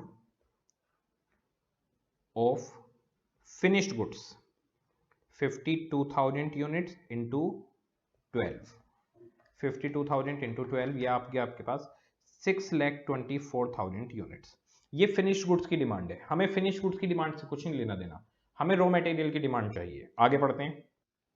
the product requires a component x, ये है हमारे पास रॉ मटेरियल, ठीक है, विच इज परचेज एट ₹15 पर यूनिट, ये कैरिंग कॉस्ट के काम आएगा। ध्यान से लाइन पढ़िएगा। For every finished product 2 units of component X are required. मुझे बताइए, फिनिश्ड गुड की 1 यूनिट बनाने में रॉ मटेरियल की 2 यूनिट लगती हैं। बहुत सिंपल, एक फिनिश्ड गुड्स के लिए 2 रॉ मटेरियल की यूनिट लगेंगी। तो 6,24,000 यूनिट्स फिनिश्ड गुड्स की बनाने में रॉ मटेरियल की कितनी यूनिट लगेंगी? बहुत सिंपल, बताइए क्या करना होगा। Annual requirement of raw material equals to finished goods का प्रोडक्शन पूरे साल का multiply by 2 units of raw material. तो फिनिश्ड गुड्स की 1 यूनिट बनाने में 2 यूनिट लगती हैं, तो 6,24,000 बनाने में 12,48,000 यूनिट्स लगेंगी। तो रॉ मटेरियल की रिक्वायरमेंट हो गई 12,48,000। ओके, ऑर्डरिंग कॉस्ट इज 350 पर ऑर्डर, ऑर्डरिंग कॉस्ट आ गई। कैरिंग कॉस्ट इज 12%, तो 12% ऑफ रॉ मटेरियल है कितने का? 15 रुपीज का। 15 इंटू 12%, सी आ गया 1.8। एग्जाम का क्वेश्चन है, 2 अटेम्प्ट में आ चुका है, 8 मार्क्स का आता है, अब 10 मार्क्स का आएगा। पहले ना क्वेश्चन होते थे 8 मार्क्स के, अब क्वेश्चन या तो 5 मार्क्स के या 10 मार्क्स के, तो ये 10 मार्क्स में आएगा, ठीक है। क्वेश्चन की requirement number 1, calculate the economic order quantity for component x, और इसके मार्क्स मिलेंगे आपको, पहले 3 मिलते थे तो अब 4 कर सकते हैं, क्योंकि अब 10 नंबर में आ रहा है ना। तो सिर्फ ईओक्यू निकालने के इतने नंबर होते हैं, आ जाइए। P Y Q 17, P Y Q 12, 17 नहीं 12। एक मिनट मैं अपने पास निकाल लूं question. P Y Q 12,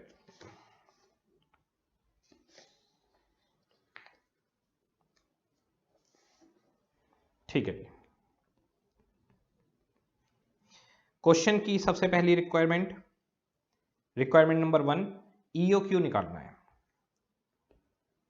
requirement number 1, EOQ 2AO divided by C, 2 multiply by A की हमें वर्किंग नोट दिखाना पड़ेगा, कॉस्ट पर ऑर्डर और 15% ऑफ 12। कॉस्ट पर ऑर्डर है हमारे पास 350, ओके जी 350, यहां हमारे पास आंसर आ जाएगा। Working note,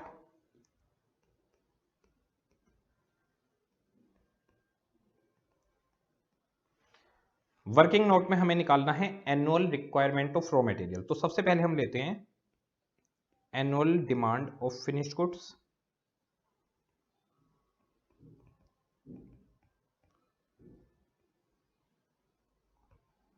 $52,000 units per month multiply by 12 months, 52,000 into 12, 6,24,000 units. Annual requirement of raw material, raw material की जगह लिख सकते हैं कंपोनेंट एक्स।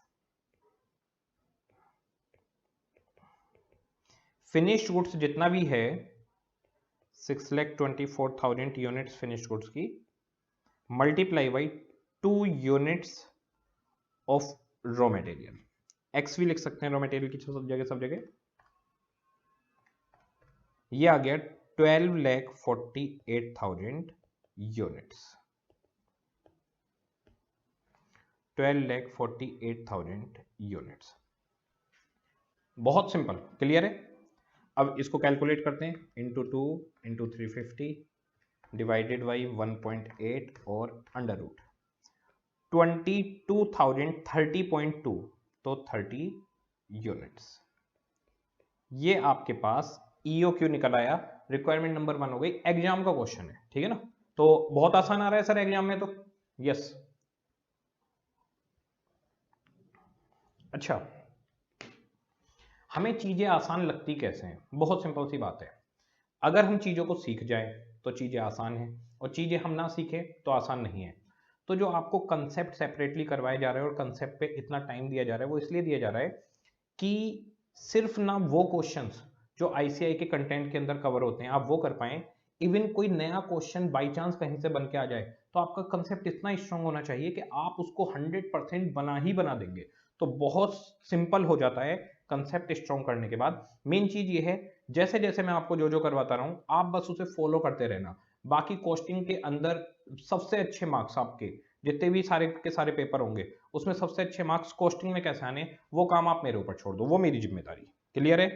रिक्वायरमेंट नंबर 1 खत्म। आ जाइए रिक्वायरमेंट नंबर 2, ध्यान से पढ़ना। 2, if the minimum lot size to be supplied is 52,000 units. अगर कम से कम 52,000 यूनिट्स एक बार में सप्लाई की जाती हैं, ये कंडीशन है। हमारे हिसाब से तो 22,000 खरीदनी चाहिए आपको, लेकिन अगर 52,000 यूनिट्स कम से कम सप्लाई की जाती हैं, what is the extra cost the company has to incur. तो कंपनी को एक्स्ट्रा खर्चा कितना करना पड़ेगा? बहुत सिंपल सी बात है। अच्छा, प्राइस का कोई चेंज नहीं है, प्राइस चेंज नहीं है, सिर्फ ऑर्डरिंग और कैरिंग कॉस्ट के अंदर ही चेंज ही जाएंगे। अब मुझे बताइए, बहुत ही आसान सी बात है, 22,030 यूनिट आपको मंगवानी चाहिए। अगर आप इसकी जगह कोई और ऑर्डर साइज लेंगे तो आपको एक्स्ट्रा खर्चा देना पड़ेगा। कंपेयर कैसे करेंगे? दोनों की ऑर्डरिंग और कैरिंग कॉस्ट को कंपेयर कर लीजिए। कैसे? Ordering and carrying cost 22,030 units पर कितनी आएगी, और ऑर्डरिंग और कैरिंग 52,000 यूनिट पर कितनी आएगी? ऑब्वियसली 52,000 यूनिट पर ज्यादा आएगा टोटल इसका, क्योंकि ये ईओक्यू नहीं है। ओके, तो हमें दोनों को कंपेयर करना है, आ जाएगा। परचेज प्राइस को लेने की कोई जरूरत नहीं है। एक तो हम सीधे लिख के कर सकते हैं, दूसरा स्टेटमेंट बनाकर भी किया जा सकता है। कैसे भी बनाइए कोई फर्क नहीं पड़ता। आ जाइए, तो आपको स्टेटमेंट के थ्रू भी सिखाते हैं। Requirement number 2, statement showing extra cost. 2 level ले लीजिए, एक ईओक्यू लेवल और एक 52,000 यूनिट्स वाला। कंपेयर क्या क्या करना है? परचेज कॉस्ट नहीं लेनी, क्योंकि परचेज कॉस्ट दोनों में सेम आएगी। पर्टिकुलर परचेज कॉस्ट लेते हैं जब डिस्काउंट वगैरह दियो, प्राइस बदल जाए। तो ईओक्यू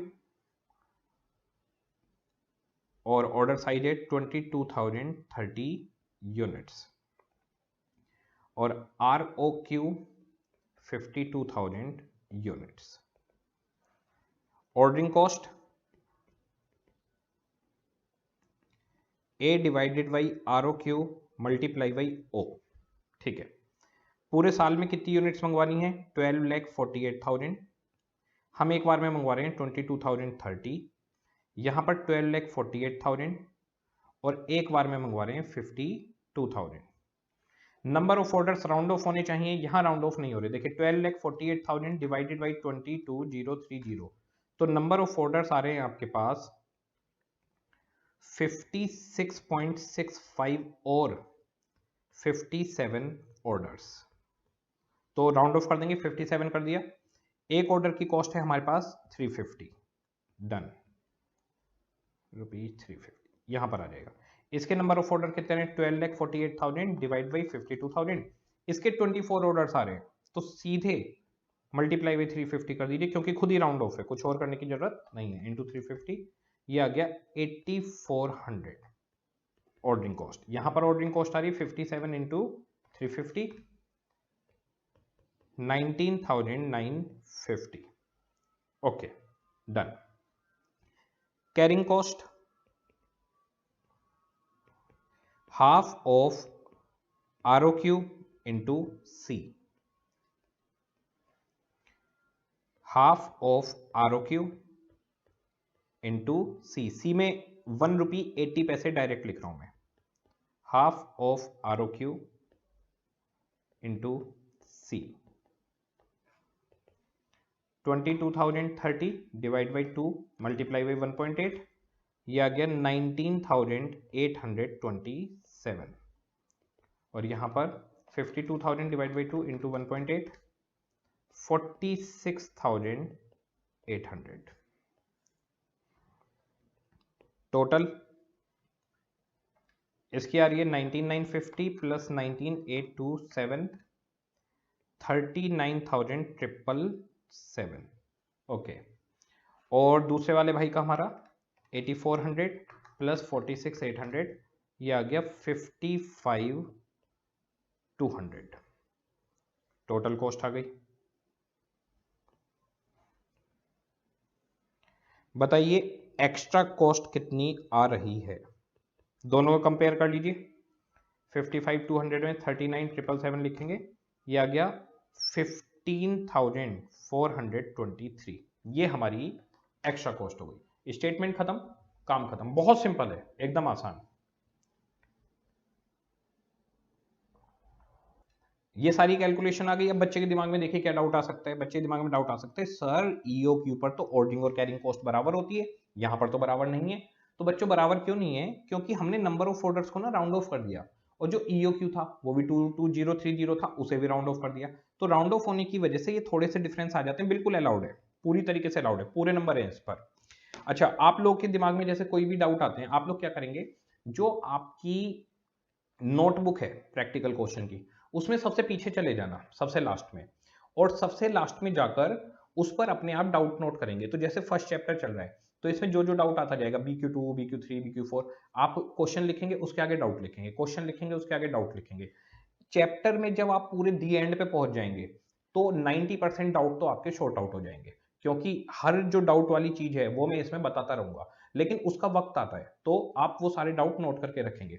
अब आपका पहला चैप्टर पूरा हो गया, 90% डाउट तो आपके क्लियर हो गए, लेकिन मान लो 10% डाउट तो बचे हैं। उसके लिए आपको क्या करना है, सिंपली जो जो डाउट आपके बचे हैं उन डाउट्स की आप फोटो खींचो और मेरे को व्हाट्सएप पे ऑडियो मैसेज कर दो कि सर हमें ये डाउट है। मैं आपको ऑडियो मैसेज में उसका रिप्लाई कर दूंगा, और रिप्लाई हमारा बहुत जल्दी आ जाता है। जनरली 24 आवर्स के अंदर हमारा रिप्लाई आ जाता है। कई बार रिकॉर्डिंग्स वगैरह में बहुत बिजी हूँ तो थोड़ा सा आगे पीछे हो सकता है, उससे कोई दिक्कत नहीं है, रिप्लाई आपको मिलेगा जरूर, ठीक है। अब ये हमारे पास आ गया, ये क्लियर हो गया। अब देखते हैं इससे नेक्स्ट पॉइंट हमारे पास क्या है जी। नेक्स्ट पॉइंट है what is the minimum carrying cost the company has to incur. तो मैंने आपको बताया था इन्होंने मिनिमम कैरिंग कॉस्ट पूछी है। देखिए ईओक्यू गारंटी नहीं लेता कि वो कैरिंग कॉस्ट को मिनिमम करेगा या फिर वो ऑर्डरिंग कॉस्ट को मिनिमम करेगा। ऑर्डरिंग कॉस्ट किसी भी आरओक्यू पे कम हो सकती है, किसी भी आरओक्यू पर कैरिंग कॉस्ट कम हो सकती है, लेकिन ईओक्यू पर उन दोनों का टोटल सबसे कम होता है। तो इन्होंने सिंपली पूछा मिनिमम कैरिंग कॉस्ट कितनी आ रही है। आपको कुछ नहीं करना, दोनों की कैरिंग कॉस्ट देखिए कितनी है। तो कैरिंग कॉस्ट जिस पर भी कम है वो लिख दीजिए। Third, minimum carrying cost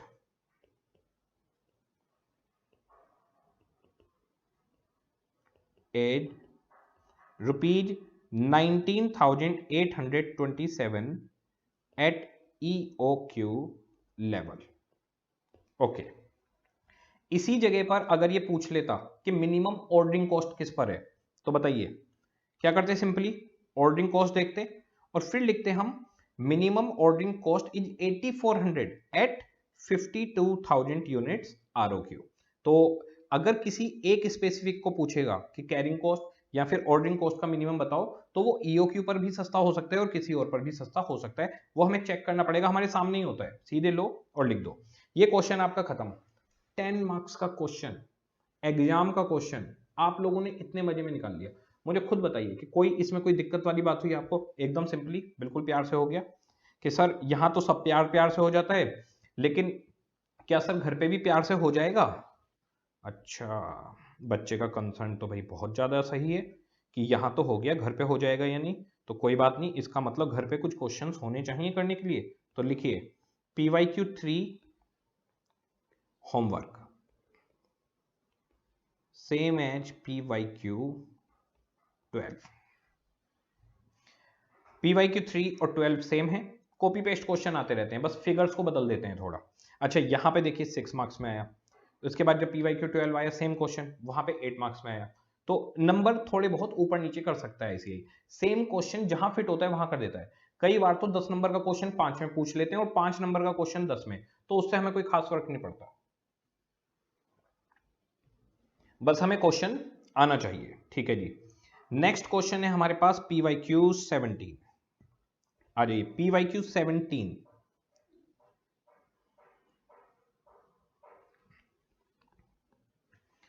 PYQ 17 पे पहुंचिए, पढ़ते हैं question. The following information relating to a type of raw material available, annual demand 2000 unit, okay, unit price 20 rupees, ordering cost 20 rupees, O आ गया, storage cost 2%, interest rate 8%, lead time हमारे लिए irrelevant है, इसकी हमें जरूरत ही नहीं है, 2 और 8 10% हो गया, तो C equals to 10% of unit price कितना है 20 रुपीज, ये हो गया हमारे पास 2 रुपए। तो कैरिंग कॉस्ट हमारे पास 2 रुपए आ गई, ए हो गया, ओ हो गया, सी हो गया। क्या पूछ रहे हैं? EOQ निकालिए और टोटल एनुअल इन्वेंट्री कॉस्ट निकालिए। EOQ निकालना है और टोटल एनुअल इन्वेंट्री कॉस्ट निकालना है। बताइए एनुअल इन्वेंट्री कॉस्ट का टोटल पूछ रहा है, तो इसमें परचेज भी आएगी, ऑर्डरिंग कॉस्ट भी आएगा, कैरिंग कॉस्ट भी आएगा। ठीक है, तो PYQ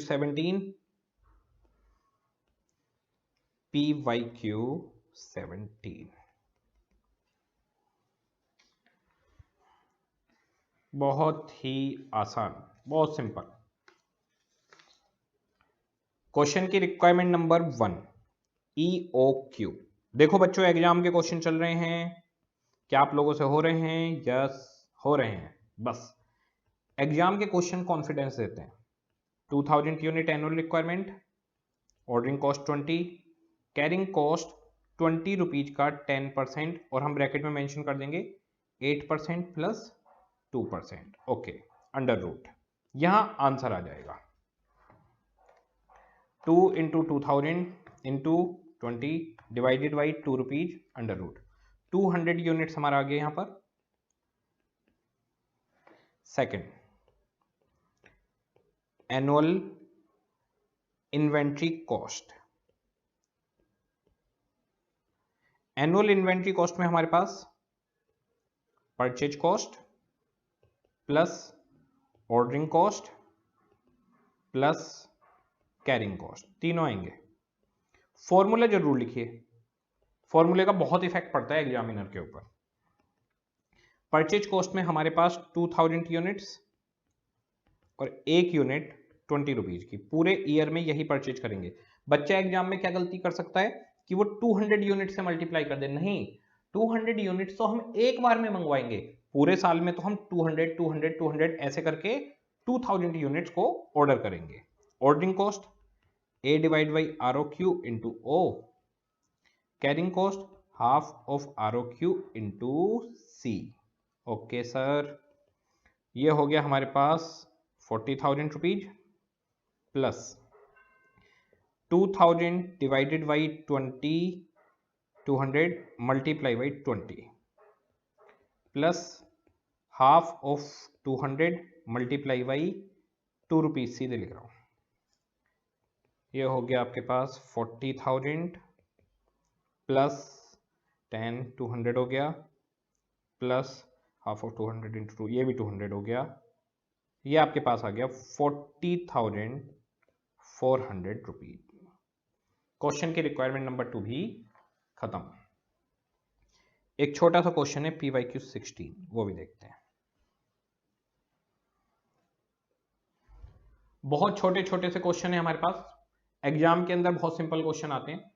अब आप ये देखिए कि BQ कर रहे हैं हम लोग, अगर आपने एक बार अच्छे से BQ कर लिए, कंसेप्ट कर लिया, उसके बाद आप PYQ पे आए तो कॉन्फिडेंस बन गया। आज मैं होमवर्क में क्वेश्चंस भी दूंगा, जब घर पे खुद से क्वेश्चन करेंगे ना चैप्टर के, तो एक अलग ही कॉन्फिडेंस बनता है कि हाँ सर हो पा रहे हैं, और एग्जाम में हमारे सामने क्वेश्चन आ गया तो हम उसे 100% कर देंगे जी। यही कॉन्फिडेंस बच्चे के अंदर हमें चाहिए। PYQ 16 तो बहुत ही लड्डू क्वेश्चन है, ऐसे क्वेश्चन को हम कहते हैं लड्डू। इतना आसान, इतना सिंपल, लड्डू question. Annual carrying cost of material X, annual carrying cost of material X is 3.6 per unit. ये सी दे दिया कि मटेरियल X की एनुअल कैरिंग कॉस्ट यानी cost per unit per annum, C आ गया। It's total carrying cost, total carrying cost का formula बताइए, half of R O Q into C, 9,000 rupees है, ये हमारे पास दे दिया। Okay, what would be the EOQ for material X if there is no safety stock of material X. तो safety stock नहीं है, तो ये हमारे लिए यहाँ पर कोई खास काम का नहीं है। अब हमारे पास है मेन, हमारे पास half of R O Q into C का आंसर है, और आपके पास सी की वैल्यू है। अब देखिए किस तरीके से इसको प्रेजेंट किया जाएगा, P Y Q 16 annual carrying cost equal to, हमसे ईओ क्यू मांगा है, half of R O Q into C, तो आर ओ क्यू की जगह हम रख देते हैं ईओ क्यू। कैरिंग कॉस्ट की वैल्यू हमें बता दी है 9,000 आ रही है, हाफ ऑफ ईओ क्यू, सी की वैल्यू हमें 3.6 बता दी गई है, दोनों वैल्यू हमारे पास गिवन है। 2 सामने जाकर मल्टीप्लाई हो जाएगा, 3.6 सामने आके डिवाइड हो जाएगा, ईओ क्यू की वैल्यू आपके पास निकल जाएगी। EOQ equal to 9,000 rupees multiply by 2 divide by 3.6 equal to 9,000 into 2 divided by 3.6, 5,000 units, 5,000 आ रहे हैं, 9,000 divide by 3.6 multiply by 2, 5,000 units हमारे पास ईओ क्यू आ गया। ओके, बहुत ही ज्यादा आसान, बहुत सिंपल। Okay,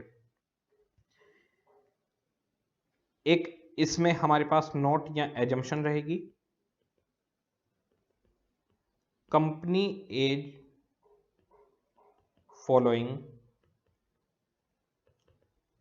EOQ policy. ये एजम्पशन आपको एग्जाम में लिखने की जरूरत नहीं है, मैं लिखवा रहा हूं और उसका रीजन भी बताता हूं आपको, ये नोट करिए, फिर रीजन बताता हूं आपको।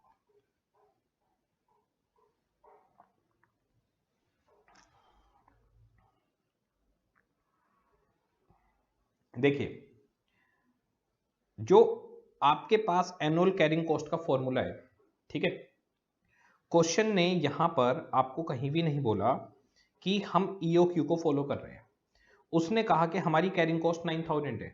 अब भाई आपकी कैरिंग कॉस्ट 9,000 है, तो आप ROQ फॉलो कर रहे हो, कोई और आप हो सकता है 2,000 यूनिट पे ऑर्डर करते हो, 3,000 पे करते हो, 5,000 पे करते हो, 7,000 पे करते हो, आप ROQ फॉलो कर रहे हो या EOQ फॉलो कर रहे हो, हमें नहीं मालूम। तो हमने ये माना कि हमारे पास जो आंसर निकल कर आया, जो ROQ निकल कर आया, वो EOQ है और कंपनी EOQ पॉलिसी ही फॉलो कर रही है। अदरवाइज ये लिख देते कि company is following EOQ policy and carrying cost in 9,000 per unit cost 3.6, तो हमें क्लियर हो जाता कि भाई हमारा जो आंसर निकल के आएगा वो EOQ ही होगा। तो इस एजम्पशन की कोई जरूरत नहीं है, एग्जाम में लिखी हुई नहीं आई, बच्चे को समझाने के लिए ये वाली एजम्पशन हम यहाँ पर लिख देते हैं, ठीक है। अब हमारे पास एक छोटू क्वेश्चन है PYQ 20, देखिएगा PYQ 20 आपका डिस्काउंट वाला क्वेश्चन है, जैसे डिस्काउंट वाला क्वेश्चन अभी हम लोगों ने किया था, सेम वैसा डिस्काउंट वाला क्वेश्चन है। एक डिस्काउंट वाला क्वेश्चन मैं यहां पे करवा रहा हूं, एक इसके बाद का आपको होमवर्क में दे दूंगा, पढ़ते हैं। KL limited produces product M, product M यानी finish goods, okay, which has a quarterly demand of 8,000 units, इसकी क्वार्टरली डिमांड 8,000 यूनिट है, तो बताइए एनुअल डिमांड कितनी होगी, एनुअल डिमांड, और ये किस चीज की बता रहे हैं आपको, फिनिश गुड्स की बता रहे हैं, ठीक है। 8,000 इंटू एक साल में 4 क्वार्टर, 32,000 यूनिट्स हो गई, ओके। तो फिनिश गुड्स है M, उसकी जो क्वार्टरली डिमांड है वो 8,000 है, तो पूरे साल की डिमांड एक साल में 4 क्वार्टर 32,000 हो गई, पर ये फिनिश गुड्स की है।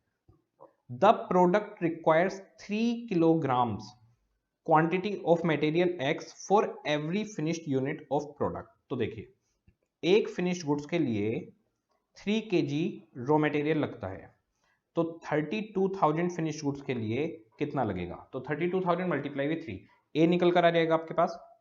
Other information as given below, cost of material X20, placing order 1,000 cost, carrying cost 15% per annum of average inventory, तो लिखा हो या नहीं लिखा हो हमेशा एवरेज होता है। सी कैसे निकलेगा बताइए, 15% ऑफ 20 रुपीज, तो ये आ जाएगा 3 रुपीज।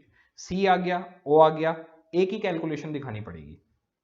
क्वेश्चन की रिक्वायरमेंट नंबर 1, ईओ क्यू निकालिए। बच्चा कह रहा है नहीं सर ये वाला क्वेश्चन तो हम खुद करेंगे, आप मत करवाओ, आप मत करवाओ, हम करेंगे। बेटा होमवर्क में भी दूंगा बिल्कुल सिमिलर क्वेश्चन ऐसा ही, तो यहाँ मेरे साथ कर लो, फिर अपने पास अलग से कर लेना, ठीक है। आ जाओ आ जाओ आ जाओ आ जाओ, जल्दी जल्दी जल्दी। PYQ 20 पहली रिक्वायरमेंट है, EOQ निकालो, जल्दी जल्दी करेंगे। 2AO divide by C 2 multiply by A की कैलकुलेशन दिखाऊंगा मैं आपको कैसे करेंगे, 1000 और कैरिंग कॉस्ट हो गई 20 रुपीज का 15%, 3 रुपीज वर्किंग नोट।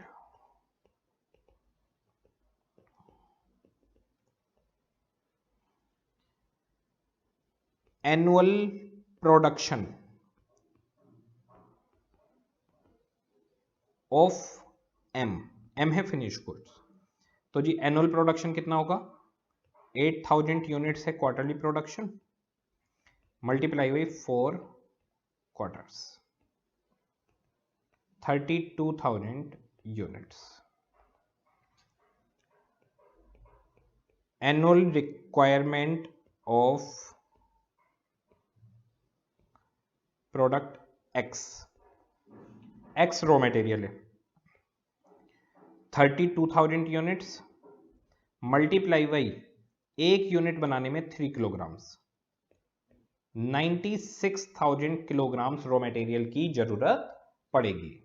ओके, वही 96,000 यहां पर आएगा, 96,000 into 2 into 1000 divided by 3 under root 8,000 kilograms.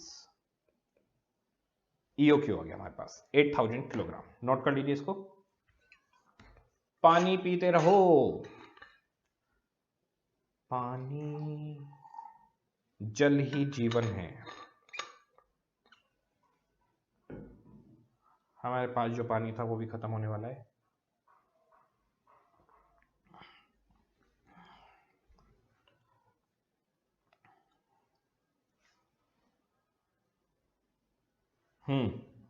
हो गया इसका काम। ओके, आ जाते हैं रिक्वायरमेंट नंबर 2। बहुत ध्यान से पढ़ना, बिल्कुल सिंपल, सेम जैसा भी हमने BQ किया था, सेम उसके जैसा।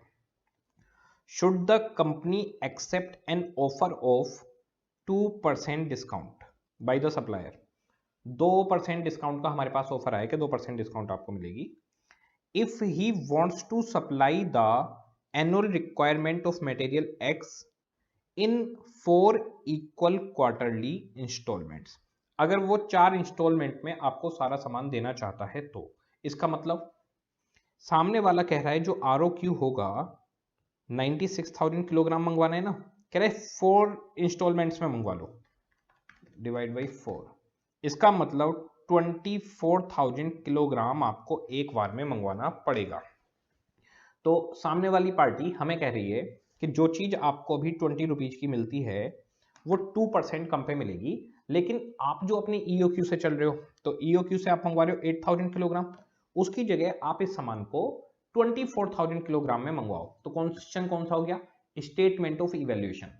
स्टेटमेंट ऑफ इवैल्यूएशन में अब हमें क्या करना होगा, देखो आपको एक तो परचेज कॉस्ट दिखानी होगी, रीजन परचेज कॉस्ट एक जगह पे 20 रुपीज आएगी और एक जगह पे बदल जाएगी।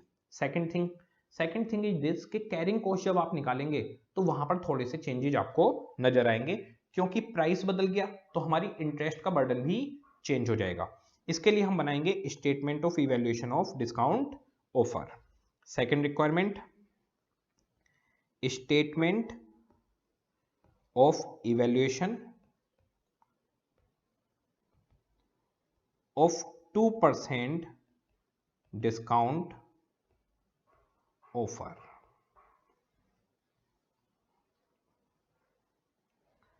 जी,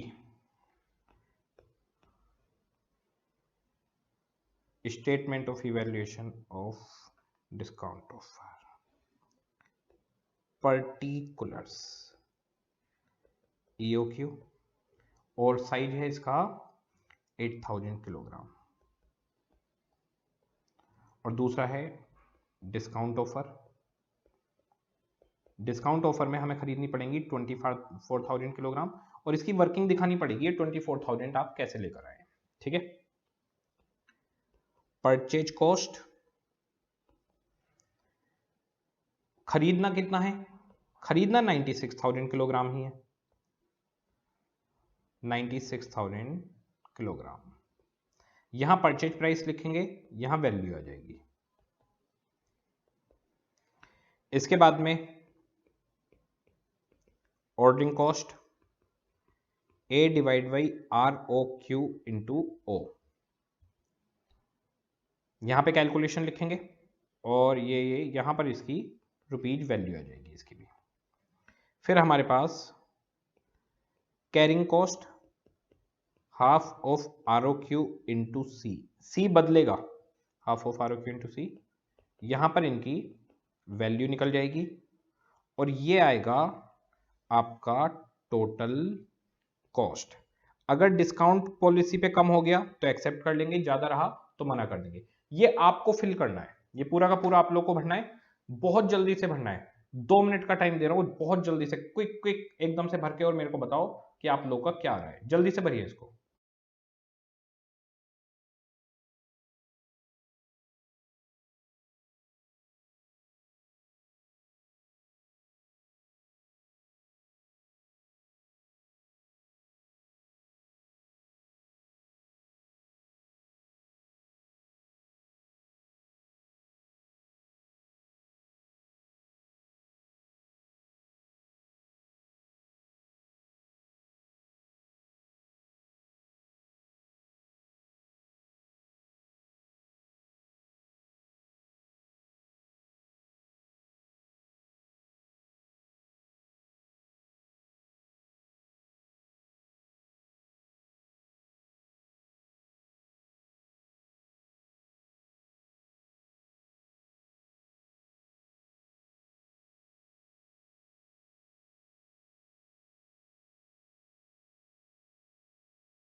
भर दिया होगा सभी ने पूरा इसको।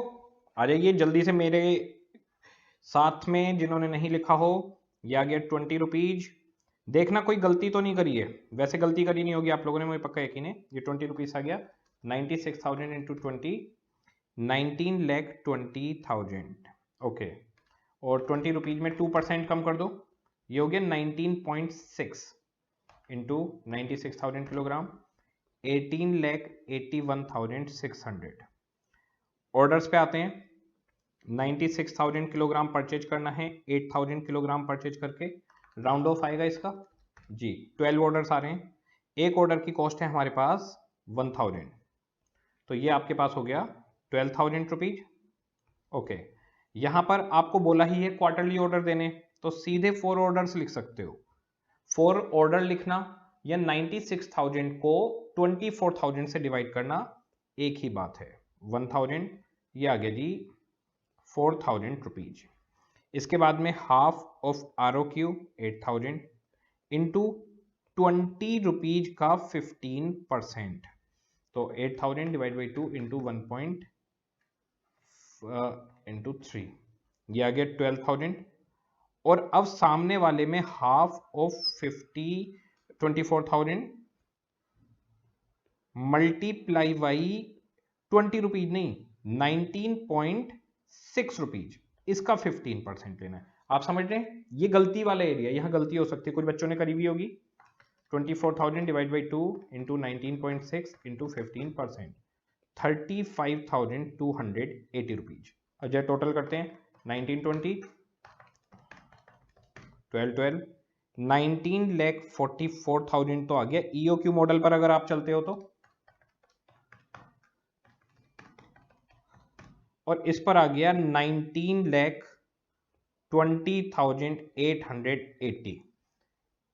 अब मुझे बताइए, आज डिस्काउंट जीत गई, ईओक्यू हार गया।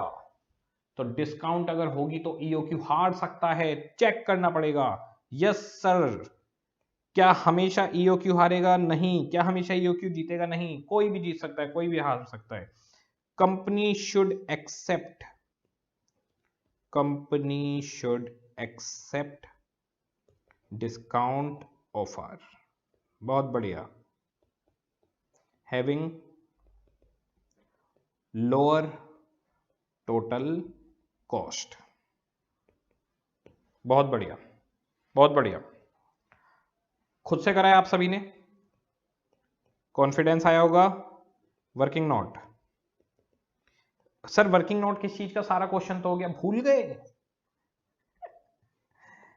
ये जो 24,000 किलोग्राम निकाला था, भूल गए? इसका वर्किंग नोट बनाना पड़ेगा। हाँ सर, ये भी बाकी है। यस, ROQ या order size at discount offer. Working note बहुत जरूरी है। Annual requirement of raw material divided by number of orders. 96,000 kilogram की एनुअल रिक्वायरमेंट है, 4 ऑर्डर्स में 24,000 किलोग्राम्स। Very good, 24,000 kilograms. इसका काम भी हो गया हमारा। ठीक है। अब आज की क्लास में हम लोग के अंदर इतना कॉन्फिडेंस आ गया है कि हम लोग आराम से क्वेश्चन कर पा रहे हैं। ईओक्यू का कंसेप्ट बिल्कुल क्लियर है। कुछ क्वेश्चन छोटे छोटे से बचे हैं जो मैं करवाऊंगा, जिनमें छोटा मोटा पॉइंट है ना जिसमें आप परेशान हो सकते हो, वो मैं करवाऊंगा। बाकी ईओक्यू क्लियर है। इसके कुछ पास्ट ईयर क्वेश्चंस कर रहा हूँ, होमवर्क में दे रहा हूँ। वो होमवर्क वाले क्वेश्चंस आपको करके आने हैं। प्रेजेंटेशन अच्छे से साफ सुथरी करिए, बिल्कुल कॉन्फिडेंट रह के पढ़िए।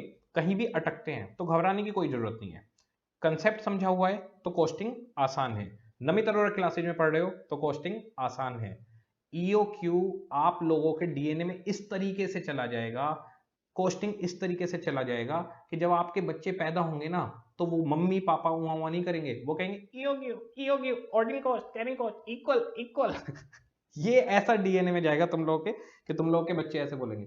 तो जब तुम्हारे बच्चे होंगे तो उनकी फर्स्ट वीडियो ना मेरे को भेजना, पक्का ईओक्यू बोलते हुए मिलने चाहिए वो। आ जाओ, होमवर्क वाले क्वेश्चंस देखते हैं जरा। होमवर्क वाले क्वेश्चंस में आ जाओ आप। PYQ3 PYQ3 होमवर्क में चला गया। PYQ3 के बाद में है PYQ4। आ जाइए, PYQ4 होमवर्क। ये सिंपल क्वेश्चन है बिल्कुल, ठीक है। देखिए होमवर्क वाले क्वेश्चंस एक बार समझने जरूर है जिससे दिक्कत ना आए। 2 मटेरियल दिए हुए हैं, उनका एनुअल डिमांड भी दिया हुआ है, उनकी सीवी दी हुई है, उनका ओवी दिया हुआ है, AOC तीनों है। सिंपली ईओक्यू दोनों का निकालना है। तो ईओक्यू का फॉर्मूला लिखिए, फिर पहले एक प्रोडक्ट का फिर दूसरे प्रोडक्ट का निकाल दीजिए, रॉ मटेरियल का सॉरी। फिर कह रहे हैं टोटल एनुअल इन्वेंट्री और कैरिंग कॉस्ट निकालनी है, निकाल देंगे दोनों की। फिर कह रहे हैं कि नंबर ऑफ ऑर्डर्स निकालने हैं, निकाल देंगे। सिंपल है, 8 to 10 मार्क्स का एग्जाम में आएगा। अच्छा जी, इसके बाद में हमारे पास PYQ14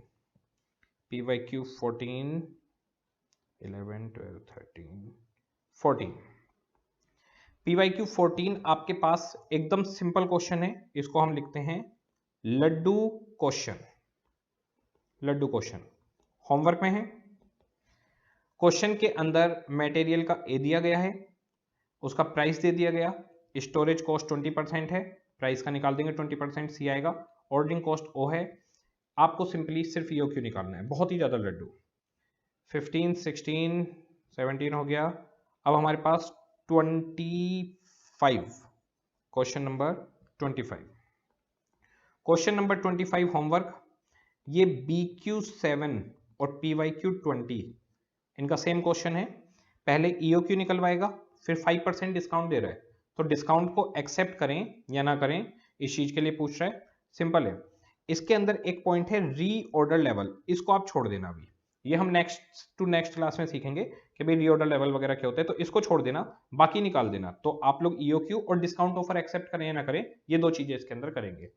इसके बाद में है आपके पास PYQ26 BQ7, PYQ20, PYQ25, ये सारे क्वेश्चन सेम है। BQ7 copy paste question.